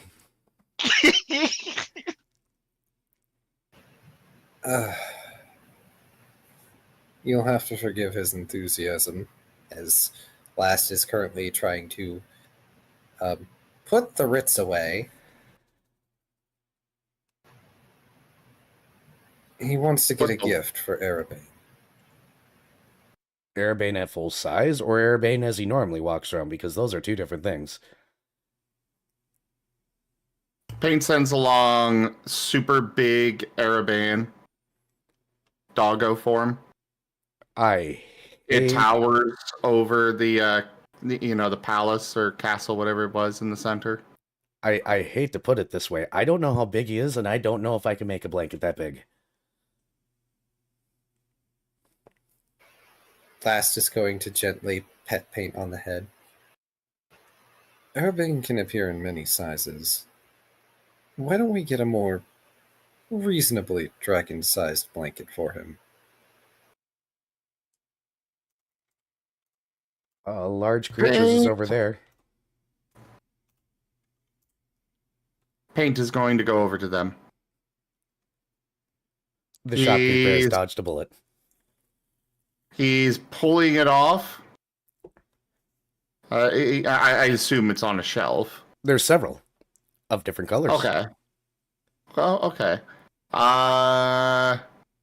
Is there a black one? Yes. Perfect. He is pulling that off the shelf and trying to stretch it out on the floor. It would be for a large creature, so it's about 10 feet by 10 feet. He shakes his head at the shopkeeper and sends a long mental image of the blanket stretched out, and then kind of just he stretches it out further and further, probably about 100 feet by 100 feet.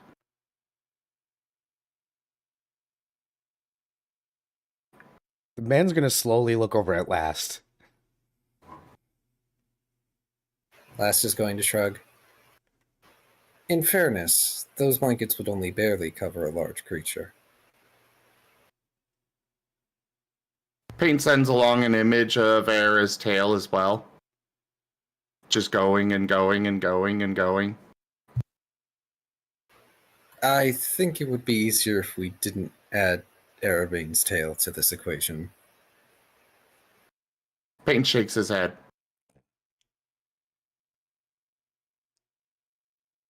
I am fairly certain that his tail will be fine. Paint shakes his head again. You realize his tail is technically infinite in length, right? Technically, it's 57.5 feet long as a anthro. Okay, infinite tail, got it. Paint looks at the shopkeeper and sends along the stretched out blanket image. But then the blanket just keeps stretching off into the distance forever. The shopkeeper's gonna look directly at Last and be like, how about this? You guys come back with some reasonable measurements and I can work on something and price it for you. Infinite is not something I can manage. Paint brings it back down to the 100 by 100.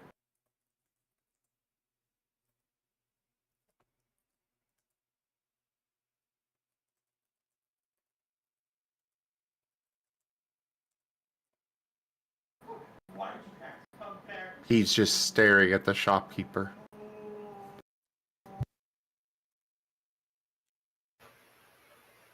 That is a very dragon-sized blanket, you have to admit.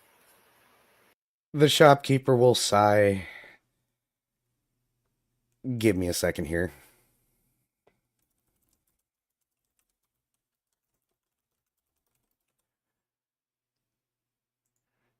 As Era has to do math to determine the price of a 100-foot by 100-foot blanket. Yes.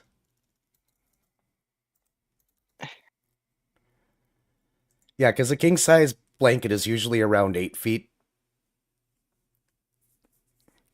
Yes, but as somebody that is big and tall, I can definitely say that a king-size blanket is not big enough. Yes, I'm aware, but you're making me do math, so you gotta give me a second. This is important math. Important math for an important thing. He has a quest to complete. Era is cold. Oh.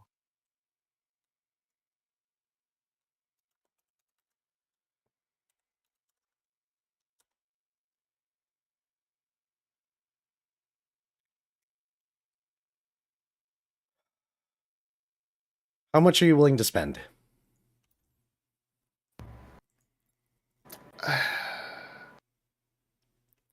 Well, you see, as a player, I know this is a terrible idea, but Paint is willing to spend all 3,366 scales he's got. Because he's going to ask for 38, which is basically $3,000. Oh, only 38? Only 38 scales? You guys got to Yeah. remember that a scale's equal to a gold, and a gold is 100 copper pieces, and most commoners only see a silver in a month. Fair. That's So- like $100.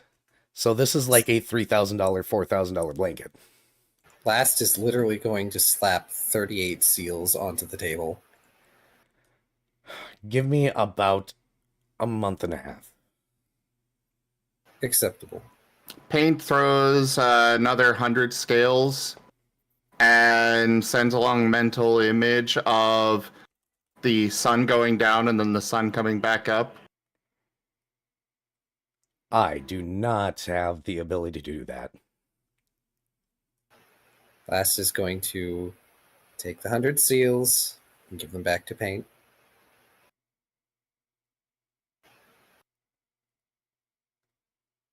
The blanket is paid for. It will take time to create. Much as time is strange here, things are not instant. You and I both know this. Paint squints and then has an idea and goes out and sits on the sidewalk outside the shop. Oh no! Is it the Futurama meme? He's going to attempt to re-Futurama meme this. Yes. Give me like a minute to catch up on notes, because Last is going to, if he has to, pick up Paint and start carrying him. I just imagine that you pick him up like a statue. Like, he doesn't move. He's so stringent and committed to the bit that you pick him up and he's still in the sitting position even as you throw him underneath your arm.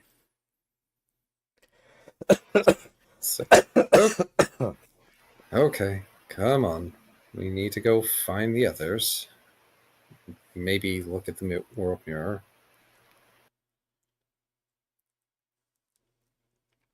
Paint is focused on ignoring the passage of time. Enjoy your statue, dog. So off you go. Looking for the others. Whom are you going to seek out first? Well, I mean, you could also take the rest of the afternoon off and wait for Betty's meeting tomorrow, too. yeah. Because, like, he thinks about it. He really does. And honestly, he really could use a break right now. There's just so much that is going on. Of course, a Protean has gotten involved. Yeah. So what's going to happen is he's going to end up entering the plaza and pause, not even necessarily registering that Shoal and Fred are there, and he's going to turn down another street so he can start walking home. Lol. Yeah, but Paint's going to stop committing to the bit as soon as we're near the world mirror, and then scramble to get out of Last's arms. Nope. Paint is trying to bite the smoke line. Roll an attack.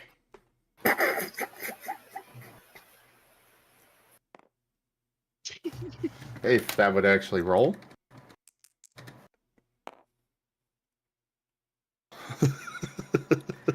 Oh, baby Jaws cannot bite like Shoal can. 9. I don't think that breaks Last's AC. I don't think that hits touch AC. Well, Let's see. minus Dex because grappling, but I mean, even flat-footed. Oh wait, flat-footed is just minus armor, not minus Dex. No, flat-footed is minus Dex. yeah, it's minus Dex, not minus armor. Touch is minus armor. Yeah. Well, I don't have my armor or shield on, so let's see. Yeah, that would just be 10. So no, you don't hit. So, But is oh, it cute point? bitey puppy. But does he get his point across? He does. Last is choosing to ignore the point for now.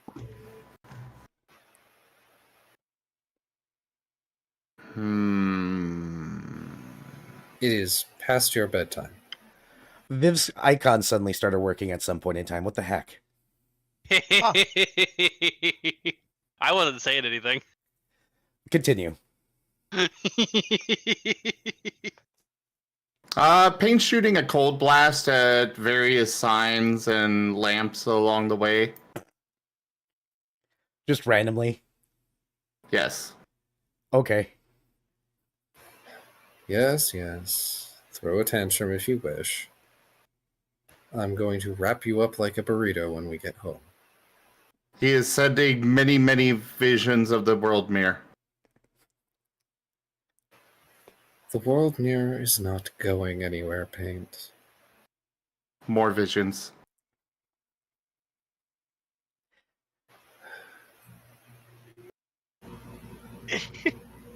We can wait until after our meeting tomorrow, and then we'll see how everybody feels.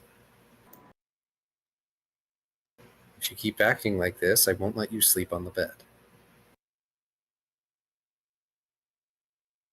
Condemn him to chair.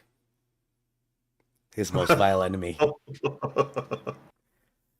Yep, wrapped up like a burrito and placed horizontally upon a chair. Cannot escape. So evil.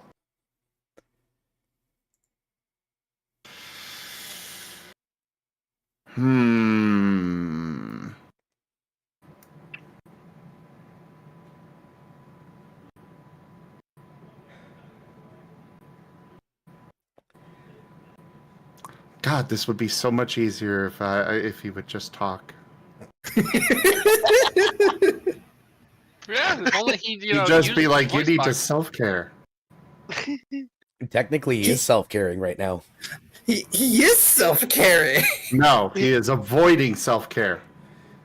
No, Mental self-care. He's avoiding trauma. He is going to get some rest, and he's bringing his therapy dog with him. he's doing the smart thing and saying, I don't have the energy for this right now. I am going to handle this in a more concise manner with my brain working. I'm just so amused at what's gonna happen when Fred and Shoal find out about what's been going on today. Yeah, you guys are just watching TV. Painful sigh and flop dejectedly. Yeah, Shoal is showing off the various places he's been in his homeworld, some of the weirdo creatures, some of the trenches he has explored. So I've all eaten, kinds of neat stuff. I've eaten this thing, and I've eaten this thing, and look at this weird thing I ate. He didn't eat everything. He didn't have enough time to search all the oceans to eat everything. Yet. But I'm assuming you guys go about your business for the rest of the day, and you guys will be meeting up for Betty's meeting tomorrow, correct? Yeah. Not quite. Oh, no. Uh-oh. Oh, no. Oh boy. So, in the middle of the night, let's first off see what element he gets.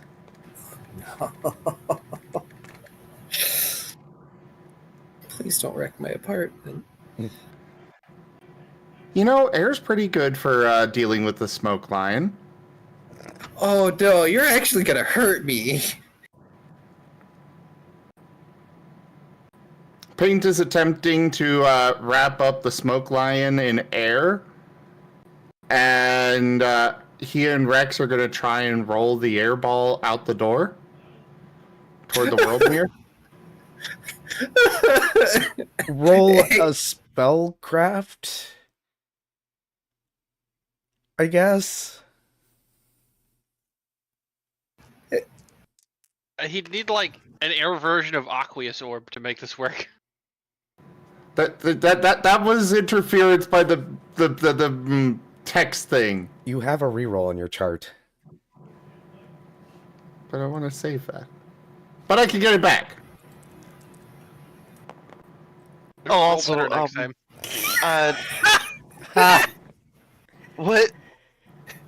Absolutely destroyed.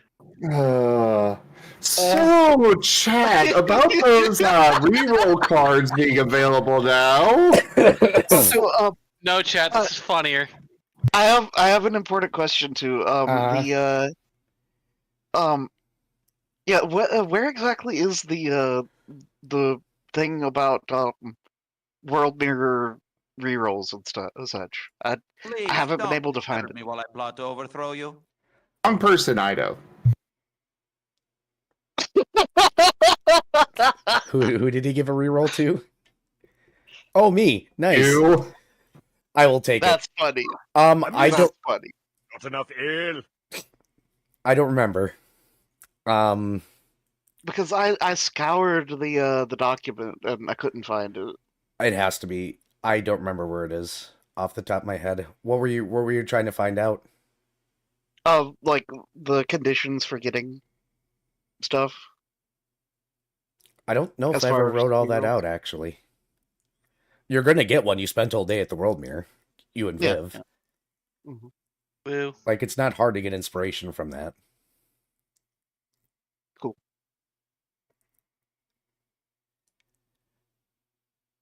Okay, so group, you okay with me using the reroll? No. Yes. I think it's funnier to have it as a failure. Aw. Okay. This all But that's leaves I think just it because would be I funnier think, to have it as the a outcome success. is funnier. I think the outcome is Oh. funnier this way. the problem. So 2 for 2 against. Yeah. All right. I guess Era's the tiebreaker. I don't get to vote. Uh, Yeah, it's just the So- party. So, Era, Hmm. with this as a failure, how much damage am I taking from my bits being blown apart? Oh, I was gonna get there. There was gonna be saves for you no matter what. Oh, good. Okay, so rerolling. Natural 20. Of course. everybody vaporize it. Wow. It would be funny if chat vaporized it. Chat, vaporize it. Do it. It'd be funny. You know it. It's payback for all the cliffhangers them does to y'all. Joke. I have a Martin video. Hey, that's interference. Yeah, no, this is how this works. Is he's got until the Martin video, or it's done. Okay, fair. Key, I want you to prepare yourself to roll a reflex save. Oh boy. Hey, my armor is providing me negatives. That means you might actually have a reflex save. I mean, I have a reflex save. It's just no armor penalty. Okay, it is over. I have the nat 20 stands. All right. Chat has disappointed me for the final time. So what I need you to do is roll me a reflex save.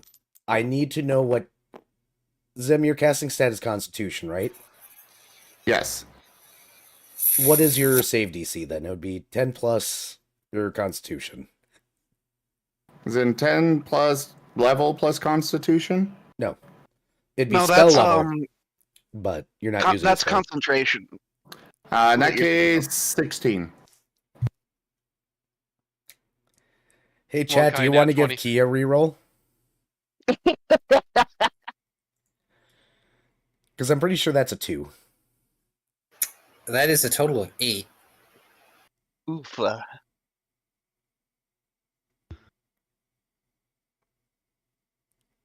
Paladins have really bad reflex saves, don't you know? Yeah. That's why I tried my hardest never to get hit by them when I was playing a paladin. Something meteor swarm. Ido might be swooping into save. Okay, to be fair, all of us messed up the saves on that because we were supposed to save against the individual meteors that hit. Yeah, and also me being a really stupid new GM. You forgot the bull. Like, I'm like, you know what? Meteor swarm in this enclosed space is fine. Oh wait, they're bigger than I thought. Key's dice was vaporized. There you go, Key. You get to reroll. Chat being at least somewhat balanced in their That is a grand total of 21.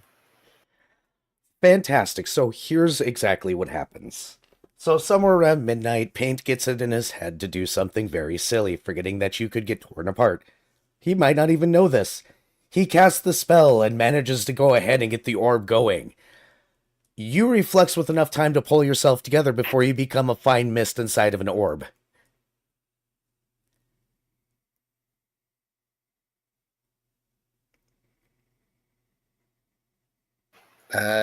Cue unpleasant smoke lion noises. Displeased. Hey, Paint, Yes. you have a displeased cat inside of a ball of air, and you want to roll this thing, right? I need you to roll a reflex save for yourself and your animal companion. Each.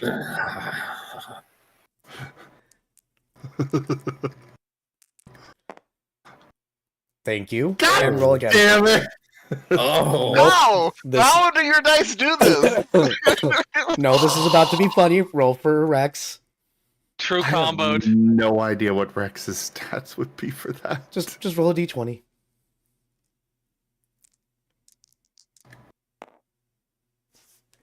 Oh, And Rex very well nails for it. him. This is why it's very funny. So, you have a very displeased smoke line tumbling around this ball of air, and you go to press your paws up against it. Do you know what the funny thing about tumbling air and wind is? It creates vacuum tornadoes. It kind of doesn't have a physical wall to press on. So guess who ends up in the ball of air with an angry smoke cat? And which elemental thing on the outside just goes bodacious as he watches his master get sucked into a ball of air of his own creation? Oh, Last's eyes narrow as he uses his vapors to grab Paint. Uh-oh. Oh no. Are you trying to rip me to pieces? he shakes his head. As you guys tumble around like you're in an air dryer. Please, tumble, stop, tumble, this, tumble, ride.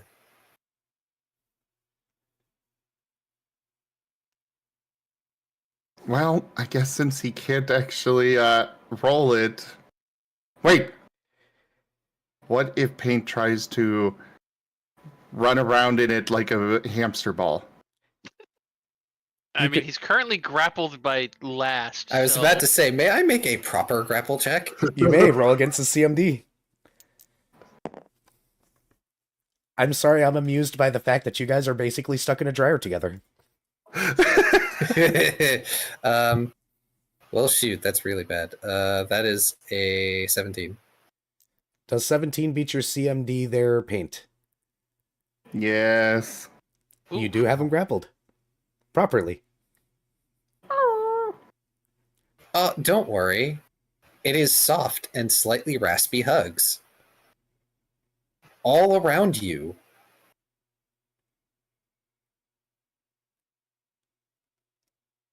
He will let go of the ball.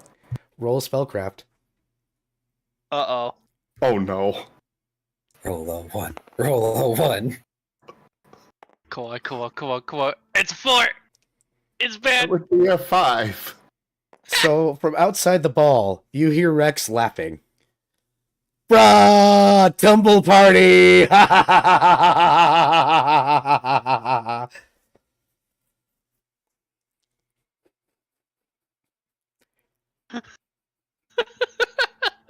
Oh no. Betrayed by your own elemental. Tell me Rex wouldn't. I couldn't.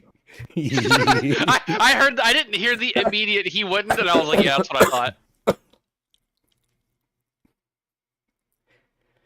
So, Also, I like how Shoal has a better spellcraft. That's funny. Well, you picked up a rank of cleric, so of course. Well, to be fair, I think it's because I actually have a wisdom modifier, believe it or not. Oh. My only character to ever have a wisdom modifier, basically. Yeah. So I can relate about wisdom dubstat. You are the wisdom dump stat, Rude. but accurate. Yeah. So what are you guys doing? You're kind of stuck in a ball right now. Tonight's challenge: escape the ball. No, I don't want to stop them now. They look like they're having a good time. They're having a ball.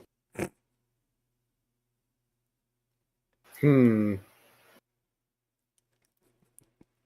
I have to look at my abilities. You know, only if only they were at on Shoal's World, they could be having a beach ball. Darn it.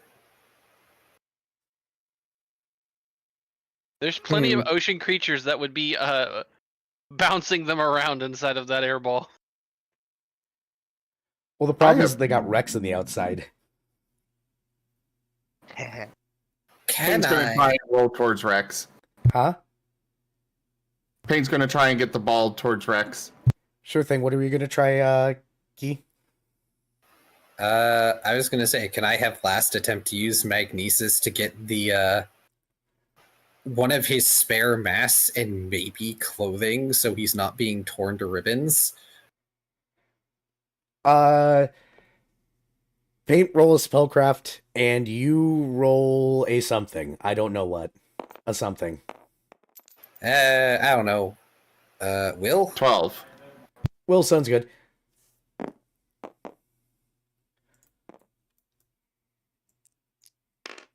Hey, is this how That's all, folks. We have been given a Wander Meal bar. hooray! No. Does it get into the ball and tumble with them? We'll touch on that in a moment. What was your total, Key? 19. Yeah, you're able to pull some clothing into the tumble dryer as Paint manages to nudge the ball just enough to roll over Rex and suck him into it. The Wonder Meal bar he was about to bite into now flying around inside with you guys. He shouts bodacious. Something about radical surf dude.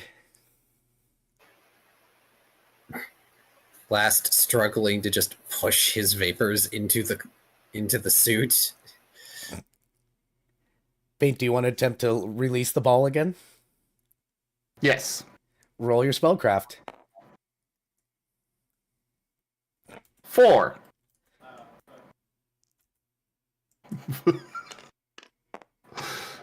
You know, I was originally hoping for Earth, but I was also concerned because that would probably be very destructive to Last House. But now I'm not so sure what is more destructive. God, you have Katamari I'll go- my house. Na na na na na Big na trouble. na na na na na na na na. Paint, I think you should roll again. Paint is in so much trouble. 16. It A dog takes has you never a been in couple this of much times trouble. before the air ball flops and you guys finally flop out because Rex was having fun and was trying to hold it. He hits the ground and goes, "Aw, totally lame, man." Bummer, dude. Bummer. You're starting to get an idea of what kind of crazy nonsense he gets up into college while you're taking classes. Last gives a pained groan as he pushes himself up. He's only got like the upper half of one of his tether suits on, as well Question, as Era. Yeah. Who does the Wander Meal bar land? It's stuck to Paint's head right now. Paint is backing away from last. he's only got like the upper half of a suit on, as well as a partially put on dragon mask because that's the one he managed to grab. Okay. Why exactly did you attempt to rip me to pieces? Paint sends a long image of last in ball and rolling down street to Worldmere.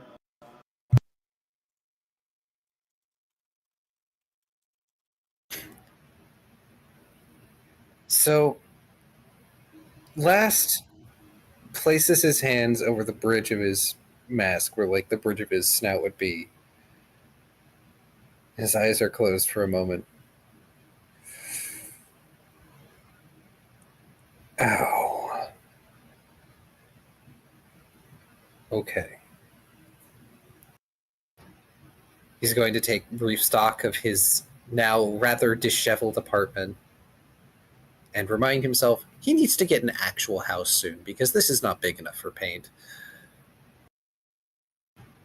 And so he goes over to his sofa, which is miraculously still there where it was last sat. Oh god. The submarine duck has been summoned. Hey, no, that's in my that's in my tail bag. Buzz off. A instance of it, at least. And he's going to sit down and just like curl his big vapory tail over his lap because he only managed to effectively get a nightshirt on. Okay. I don't get to talk an awful lot about my species. People don't really ask. I should have probably explained this to you. And he just gestures for Faint to come over to the sofa. He pats beside himself. That is way too nice. Uh-huh. Paint will very slowly, very cautiously move over.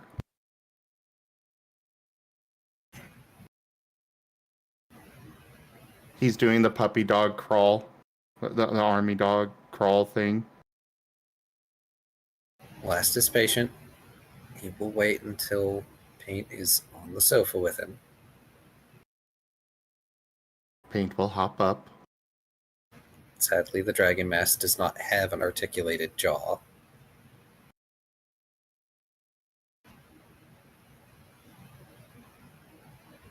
My species is very vulnerable to environmental destruction. Powerful winds can rip pieces of us off or tear us to ribbons entirely. Water can dissipate us. Powerful magnetic flux can disrupt our physiology.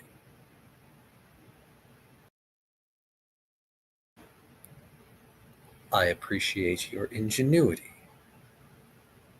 However, I would appreciate it if you did not end up inadvertently threatening my life in doing so.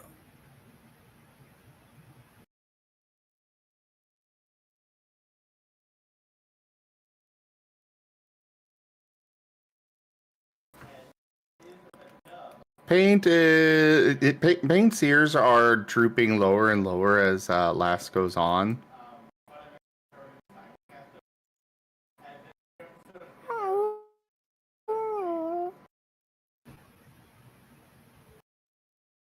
I understand. It was not your intention to do me harm. And I appear to be whole, as he sort of looks at himself briefly. But please take care in the future when I am not.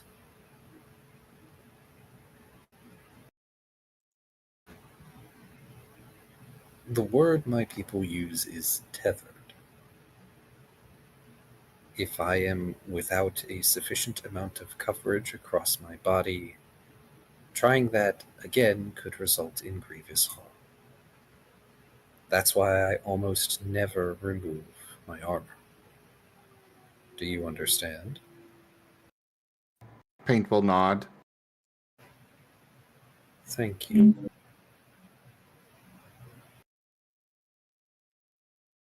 And we all know that even if that was not your intention, it can lead to such devastation. Into the crater with you. You know, I was expecting Paint to get grounded here, but Taya, I think you're grounded. Mm-hmm.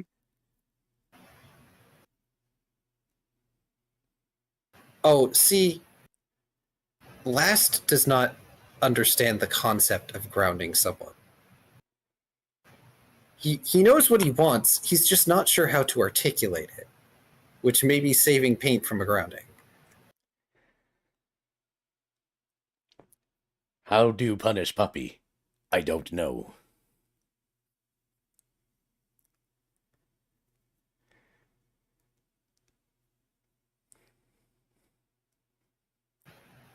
Like, what are you going to do? Deny him something that brings him joy? Thanks. Regardless of what you wanted to do,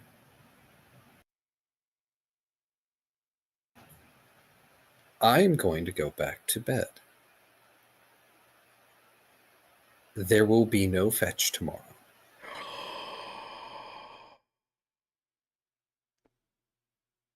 Oh, Paint looks so beyond devastated at that.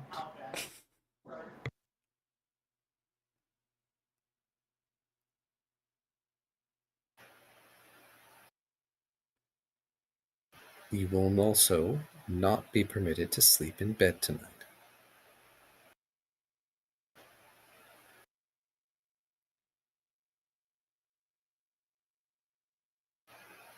Are we clear?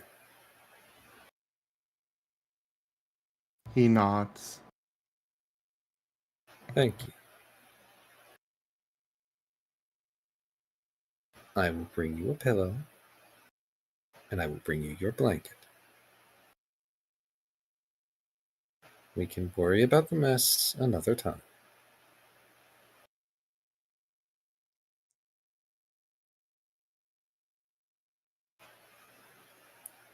Last is going to end this conversation by getting up, putting the mask and the suit parts away. He's going to get Paint a nice soft pillow and his doggy blanket, and then he's going to go back to bed.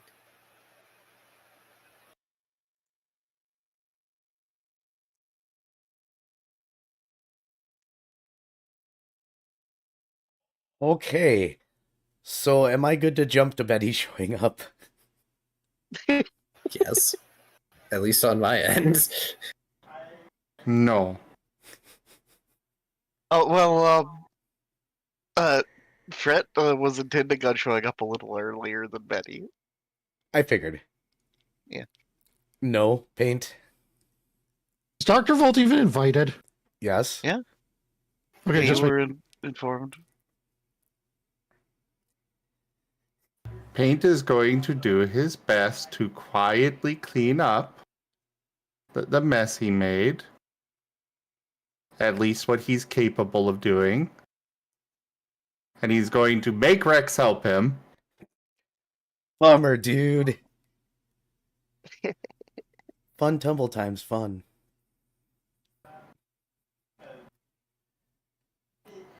And then Paint's taking his blanket and the pillow and leaving. Oh. Oh no. Is he going in the world mirror? No. He's going to the shop with the blanket. Oh, you're gonna go and sleep in the shop? Oh. Well, not in the shop, but outside it. Oh.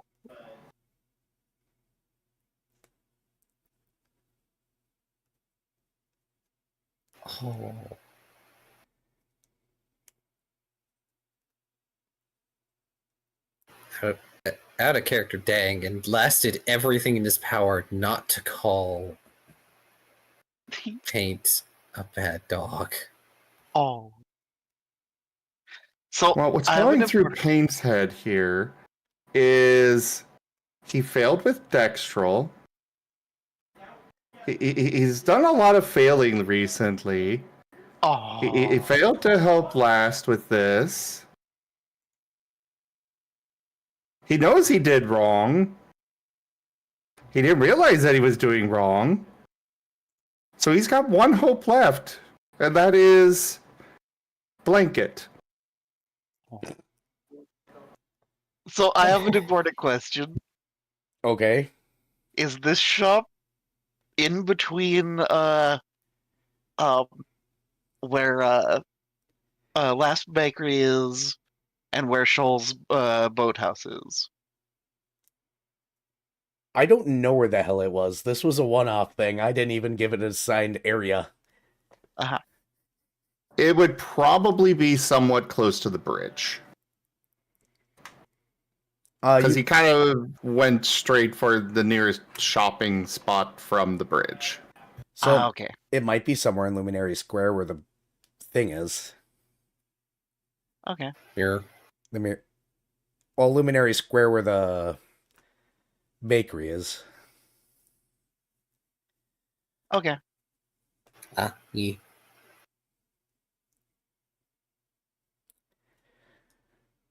Okay, so that changes things.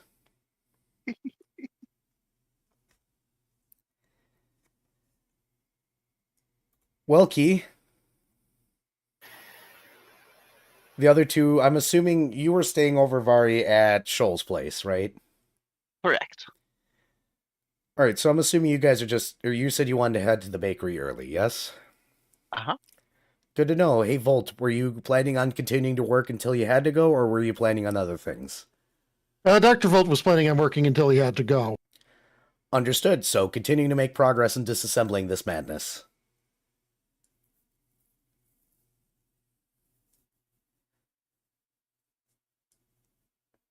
Sorry, what was that, Era? So continuing to disassemble the madness, got it. Yes. Okay. All right, Key. How about Go ahead. how about Shoal? What's your Also you're muted. Whoops, my bad.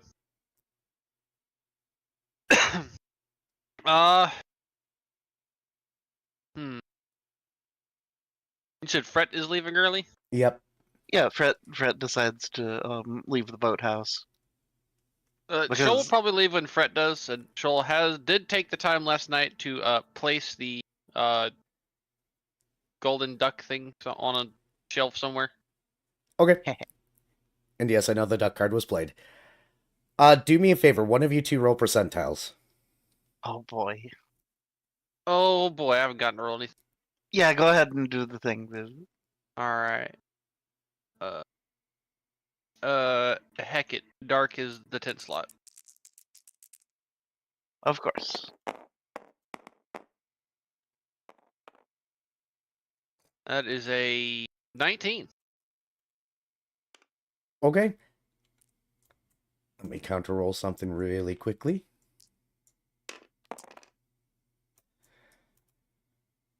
Hey, what you doing with my chalkboard? I was spinning it. How dare. Spin. So while you guys are making your way to the bakery, you happen to notice a certain dog underneath a blanket and a pillow outside of a shop with a... Apparently somebody put a rubber ducky on him at some point in the night. Shoal squints. Huh. Don't recognize him. Fret just gives Shoal the most deadpan look. Shoal gives Fret a look that is so innocent butter wouldn't melt in his mouth.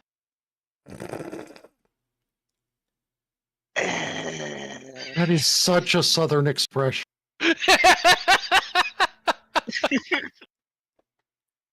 It's one of my favorites, and I never get to use it.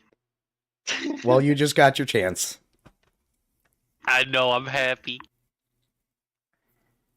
I don't ever get to, make the "who me" expression often. And I love doing it. It's fun. Fred will I suppose approach Doggo under blanket and reach down and squeeze the duck. The propeller starts. Innocuous sub-sized duck. Hey, Paint. Yes. I'm assuming you're doing that thing where you pretended time didn't exist, right? Yes. You hear the motorized clicking of a mechanical something or other going on. He opens his eyes and looks up. It's Fret. He is pulling the blanket over his head. Fred will look confusedly at the duck, squeeze it again. The propeller shuts off.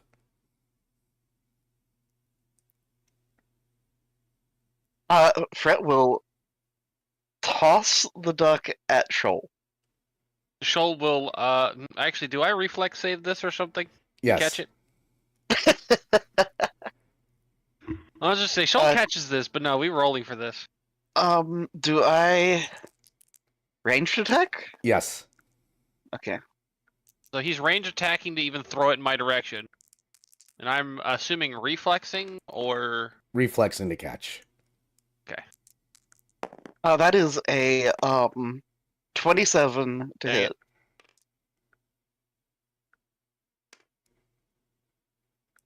My dice got stuck, so I gotta redo it.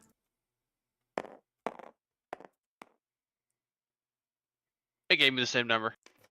Well, my reflex is.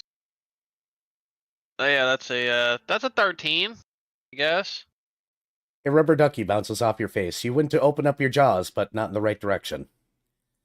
Oh well. Shoal will go pick up the rubber ducky afterwards and put it in his tail bag. Here's another one. It took me a moment to realize the way you worded that and what it meant. For some reason, I thought he tried to open his mouth closed. Eyes He wide tried to shut. open his jaws the wrong direction. Yeah, called closing your mouth. Ring, you Or- didn't scare me? Oh no. I- Also, yeah, Fred will turn back around and gently poke Paint. Paint, you're getting poked. Oh, He is curling up tighter under the blanket. Alright, grab his blanket and pillow. And if Fret does take the blanket, Shoal is going to grab Paint by the scruff. Oh. He's No, getting carried actually- like a kitten. Fred has a better idea. Huh?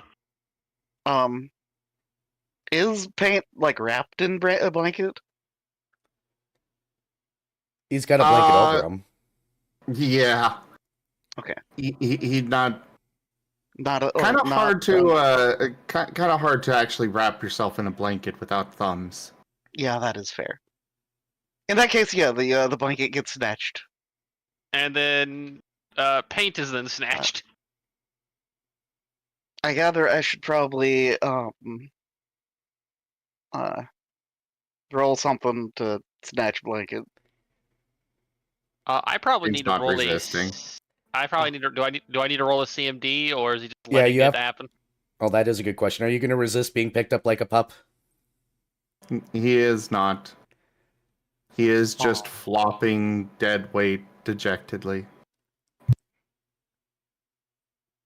So Fred will scribble out on his chalkboard. Are you okay? Why are you out here? What happened? He sends along a very large, an image of a very large, very angry wild dog last. Like monstrously large and angry. And then he sends along image of Doggo Araban wrapped in big blanket. Fret will look at the shop next to them, and then look back at Paint and blink a couple times. I'm assuming it's a blanket shop. Yes.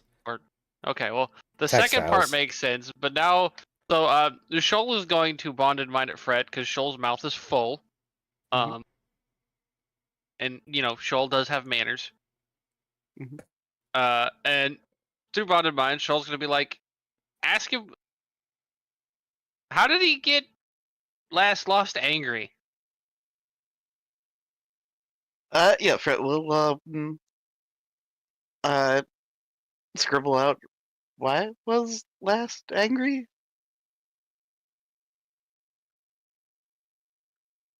Paint looks even more sad. Somehow droops even more. Sends along image of Paint, of himself, looking monstrous now, but smaller than last lost. And the big last lost being torn apart into little pieces. Fret looks horrified.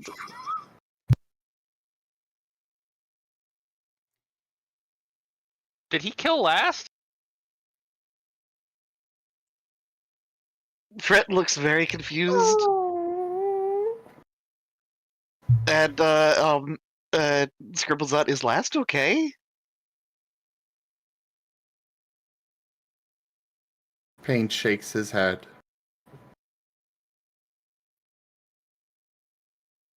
And Fret just turns and begins rushing to the bakery. To the bakery or to where last apartment is? Oh yeah, sorry, last apartment. Sorry. So hey, last. Mm-hmm. Your door is getting knocked down. Well, we'll get there. First morning comes. Last is going to get up. He is going to put on a few things preemptively because of what happened last night. He is starting to consider wearing what people call pajamas. But no, he shuffles to his kitchen. He consumes an amount of coffee grounds, because that's easier than coffee itself.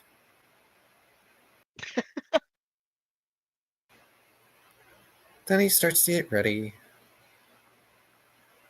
And he finally notices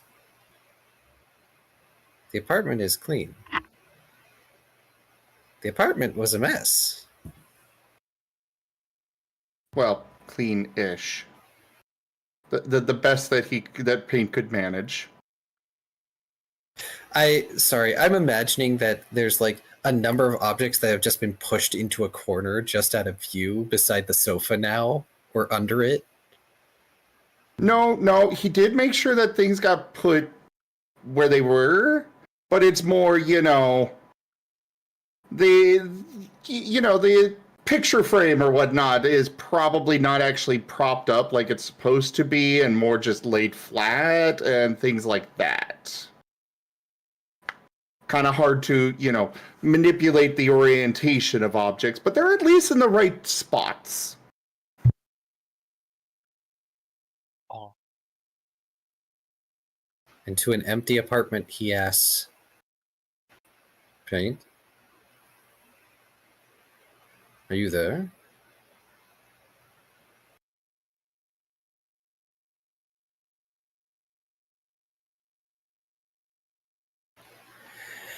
And enormous anxiety spike.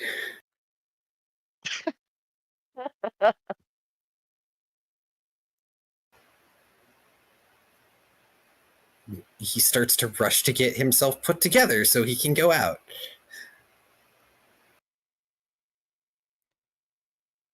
Also, Ido, I'm waiting for it to be revealed to Paint that Arabane is probably cold-blooded, and so a blanket isn't actually going to do anything for him.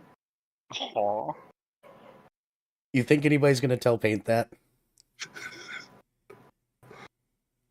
Who knows? Statistically, Dr. Volt might wind up doing that. Hey, everybody deserves a comfy blanket, even if it doesn't actually do anything.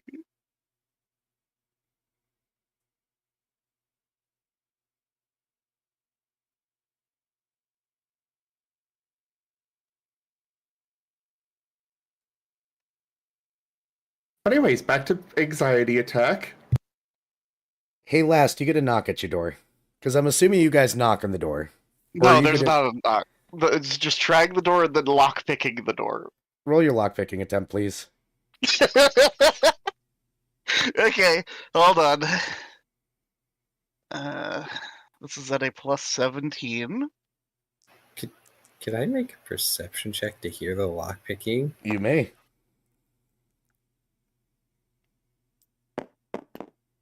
Where did my dice go? Oh, there it is. Okay, so that's a 33. So that's a 5. Which I think fails, so I get to roll again with a 10.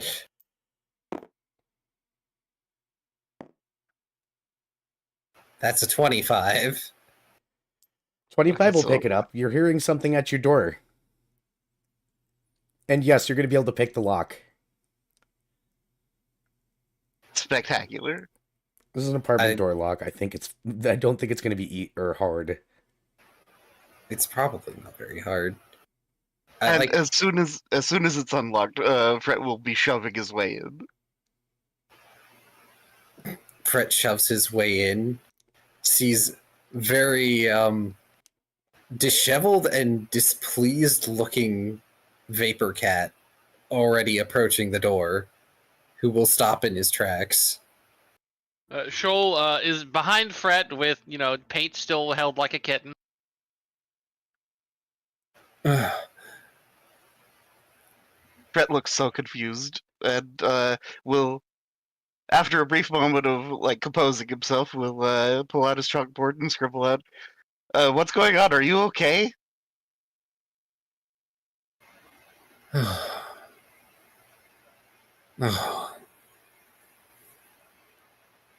Thank goodness you're okay, Paint. And he just sort of relaxes. If anyone has seen Spirited Away, with the scene where what's her face, the witch is her hair all wild and everything, that's kind of the way that last main tendrils were, and now they've just all drooped, and so all the trailing parts of his vapors are now hanging low towards the floor. Come in. It's a story. Shoal will shut the door, and only after he has shut the door does he put Paint down. He also keeps himself between Paint and the door. Paint just curls into a tight ball. You don't... Oh, of course you don't have Volt with you. He's probably still poking at the corpse. Fred will just switch his chalk into italics mode, and really flowery script will write, "Yeah, probably." Troll is just going to nudge Paint with a paw repeatedly. Come on. No feeling sorry for yourself.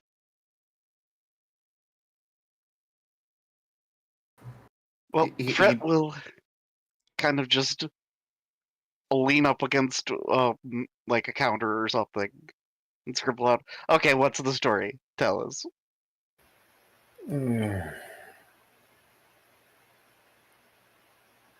So, For context, you almost never see me without a fair amount of coverage over my vapor, right? Yeah. Fret nods. They're made of like smoke or something. Correct. There is a very good reason for that. Aside from he pauses as he tries to put good words into I've forgotten what I named it, but effectively the loss of ego. Ego death? There's a specific like syndrome name for it because it's not necessarily entire ego death. There's a whole thing. But he just gives up on that. There's other reasons for it.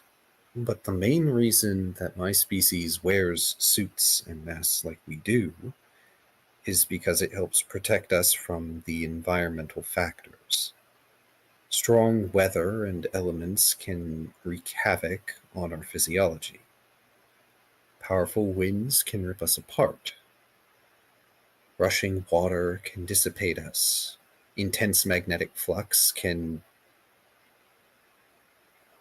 I think I heard Fizz once describe it as a self-destruct, but I don't think that's quite accurate. It disrupts our physiology in a very violent manner.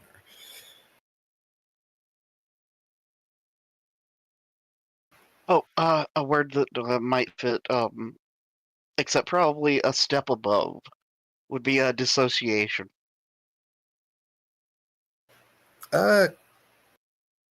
Maybe. Okay. Well,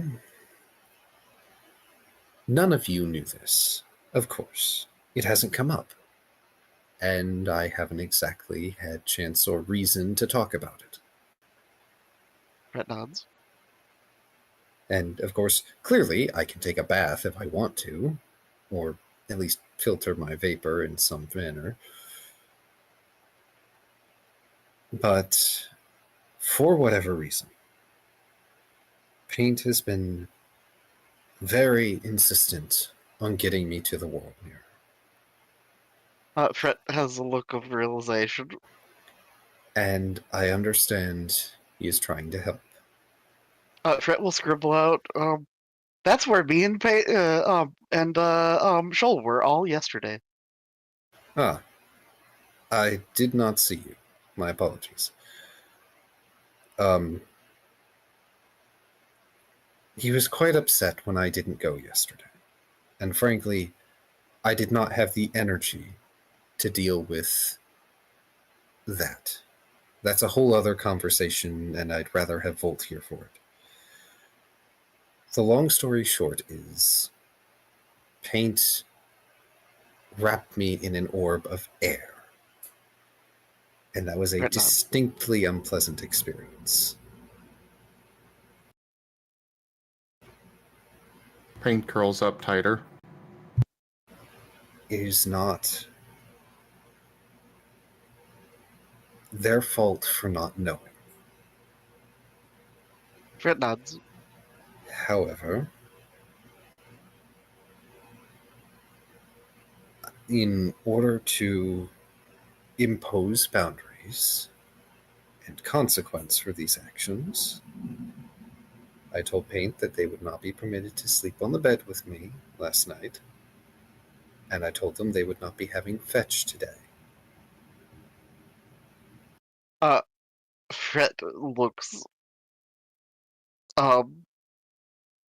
very surprised.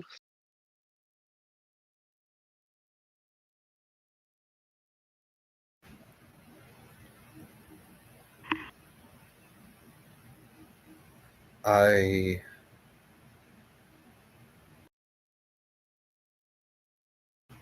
was struggling very hard last night to deal with the adrenaline high, as you might call it, of existential threat. And frankly, I do not wish to be overly harsh with paint. Fret nods. And does scribble out, well, technically here in the city, you're perfectly fine, even if you were to disintegrate. I am keenly aware, he says in a way that hopefully gets across that he's had it happen before. Yeah. He probably got stuck in a dryer. Heh.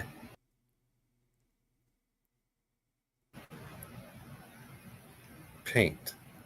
As he just sort of leans over to try and get a look at paint.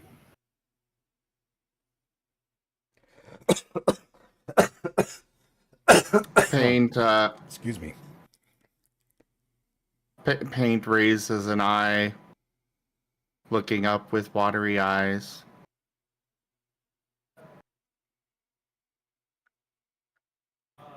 Or raises an ear to look up. I am upset, but I will be okay.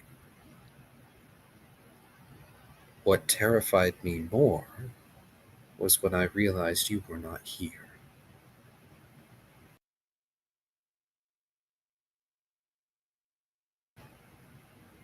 I cannot know where you have gone. And I understand that you are also upset. But even if I'm hurt, even if I am angry, I am still here for you.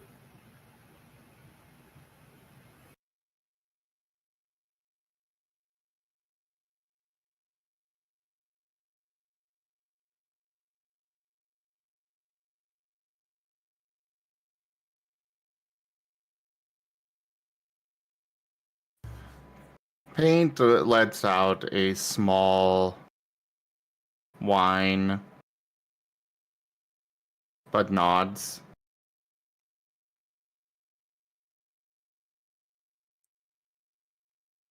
Fret will scribble out, actually, paint? Today? How about write me up a contract? I'll play fetch with you. He shakes his head.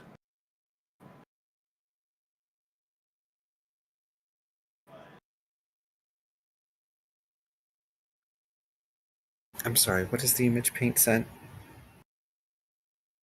He just shook his head. Okay.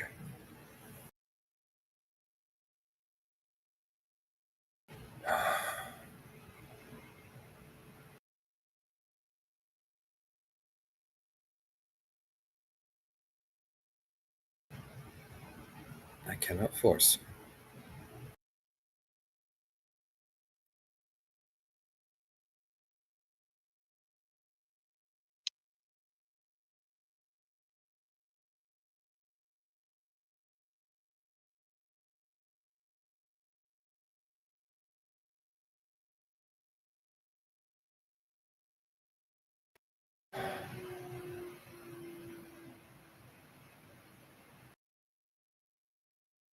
Fret will scribble out, anyways, why were you wanting to go to, or not wanting to go to the World Mirror?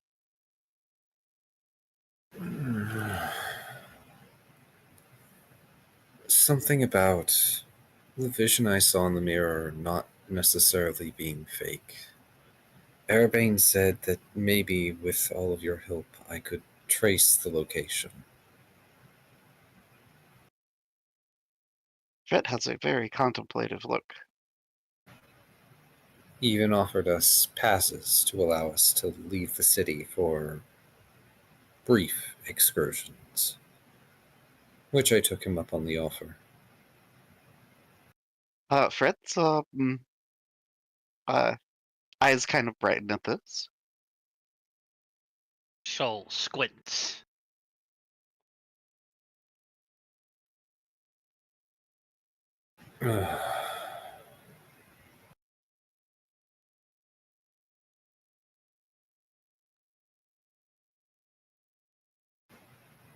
I just didn't have the energy yesterday to face that. Fret nods.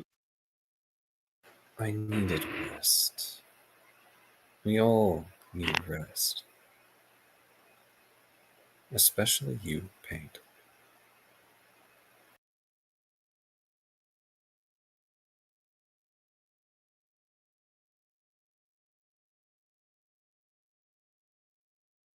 Fret will scribble out. Yeah, me and Shoal had a nice, relaxing day yesterday. Caught up with some goings on of my relatives and learned a little bit about Shoal's world.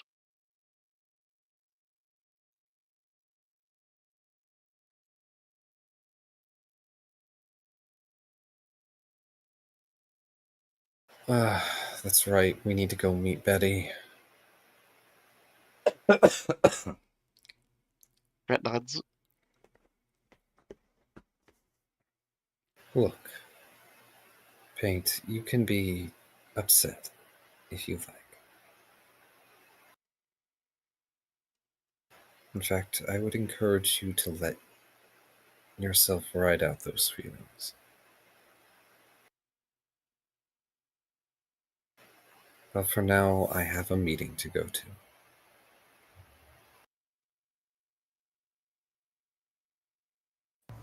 Paint will nod. Are you going to come along?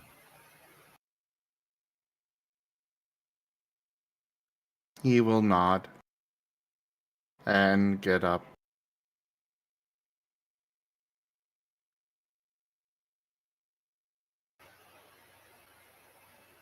Last, we'll walk over to Paint. And he will take out, like, a small cloth and cup one hand under Paint's chin to just sort of dab the wetness away from his eyes. There's my good boy.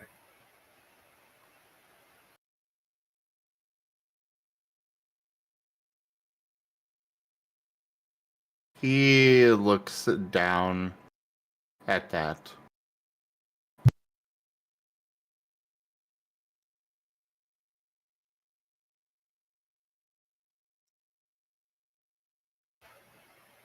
Even if you make a mistake, that's what you still are to me.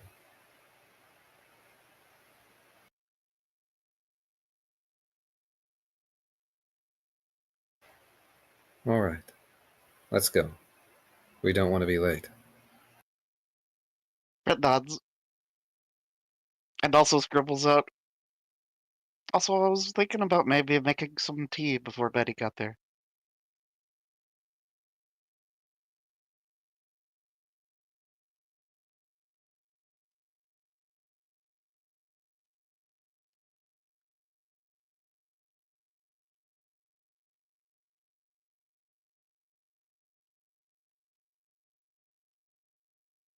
All right, so I cannot run the scene I was planning in 15 minutes, so I think we might be cutting it a little short unless we're intending to go late, which I don't think two people can.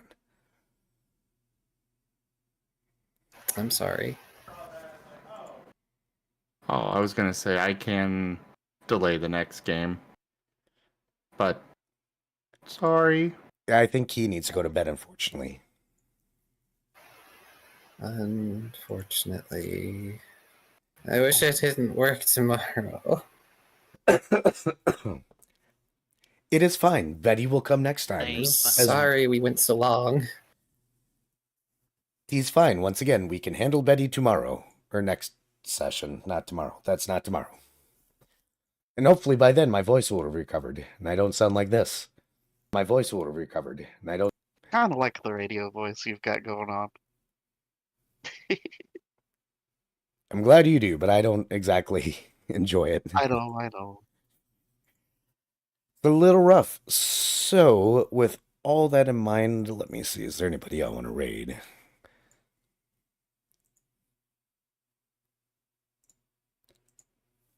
Do. Who am I going to raid?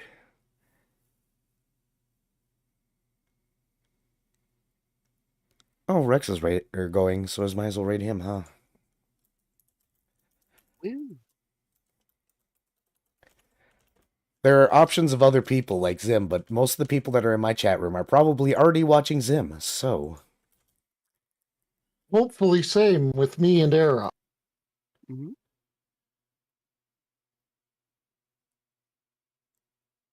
Oh, silly ads trying to load.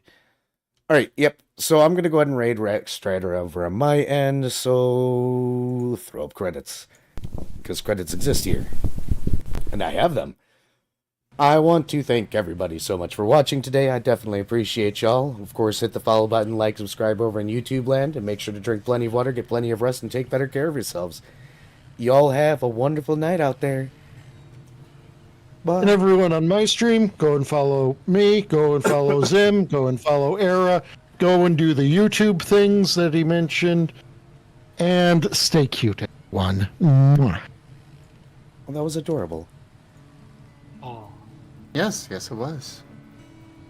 And on my end, thank you everybody for joining us today for Recallers of the Lost Pathfinder. Check out our website, zgfgaming.com. We've got links for our Discord, Telegram, Mastodon, Blue Sky, Patreon, and more. They're on the website as well as down in the description below through our link tree. Thank you to my patrons, tippers, and subscribers. It is your support that keeps this channel alive and going. I cannot do this without your guys' help and your support, so thank you. Consider becoming a patron over at patreon.com/zgfgaming. It's one of the best ways to support the channel, though you can also do so by sharing the stream around, as well as coming by, hanging out, going and checking out Era, as well as Taya. Or you can also help out by subscribing to our YouTube and picking up packs of cards to stream loots. But for now, thank you so much for joining, and I bid you all the most fondest adieu.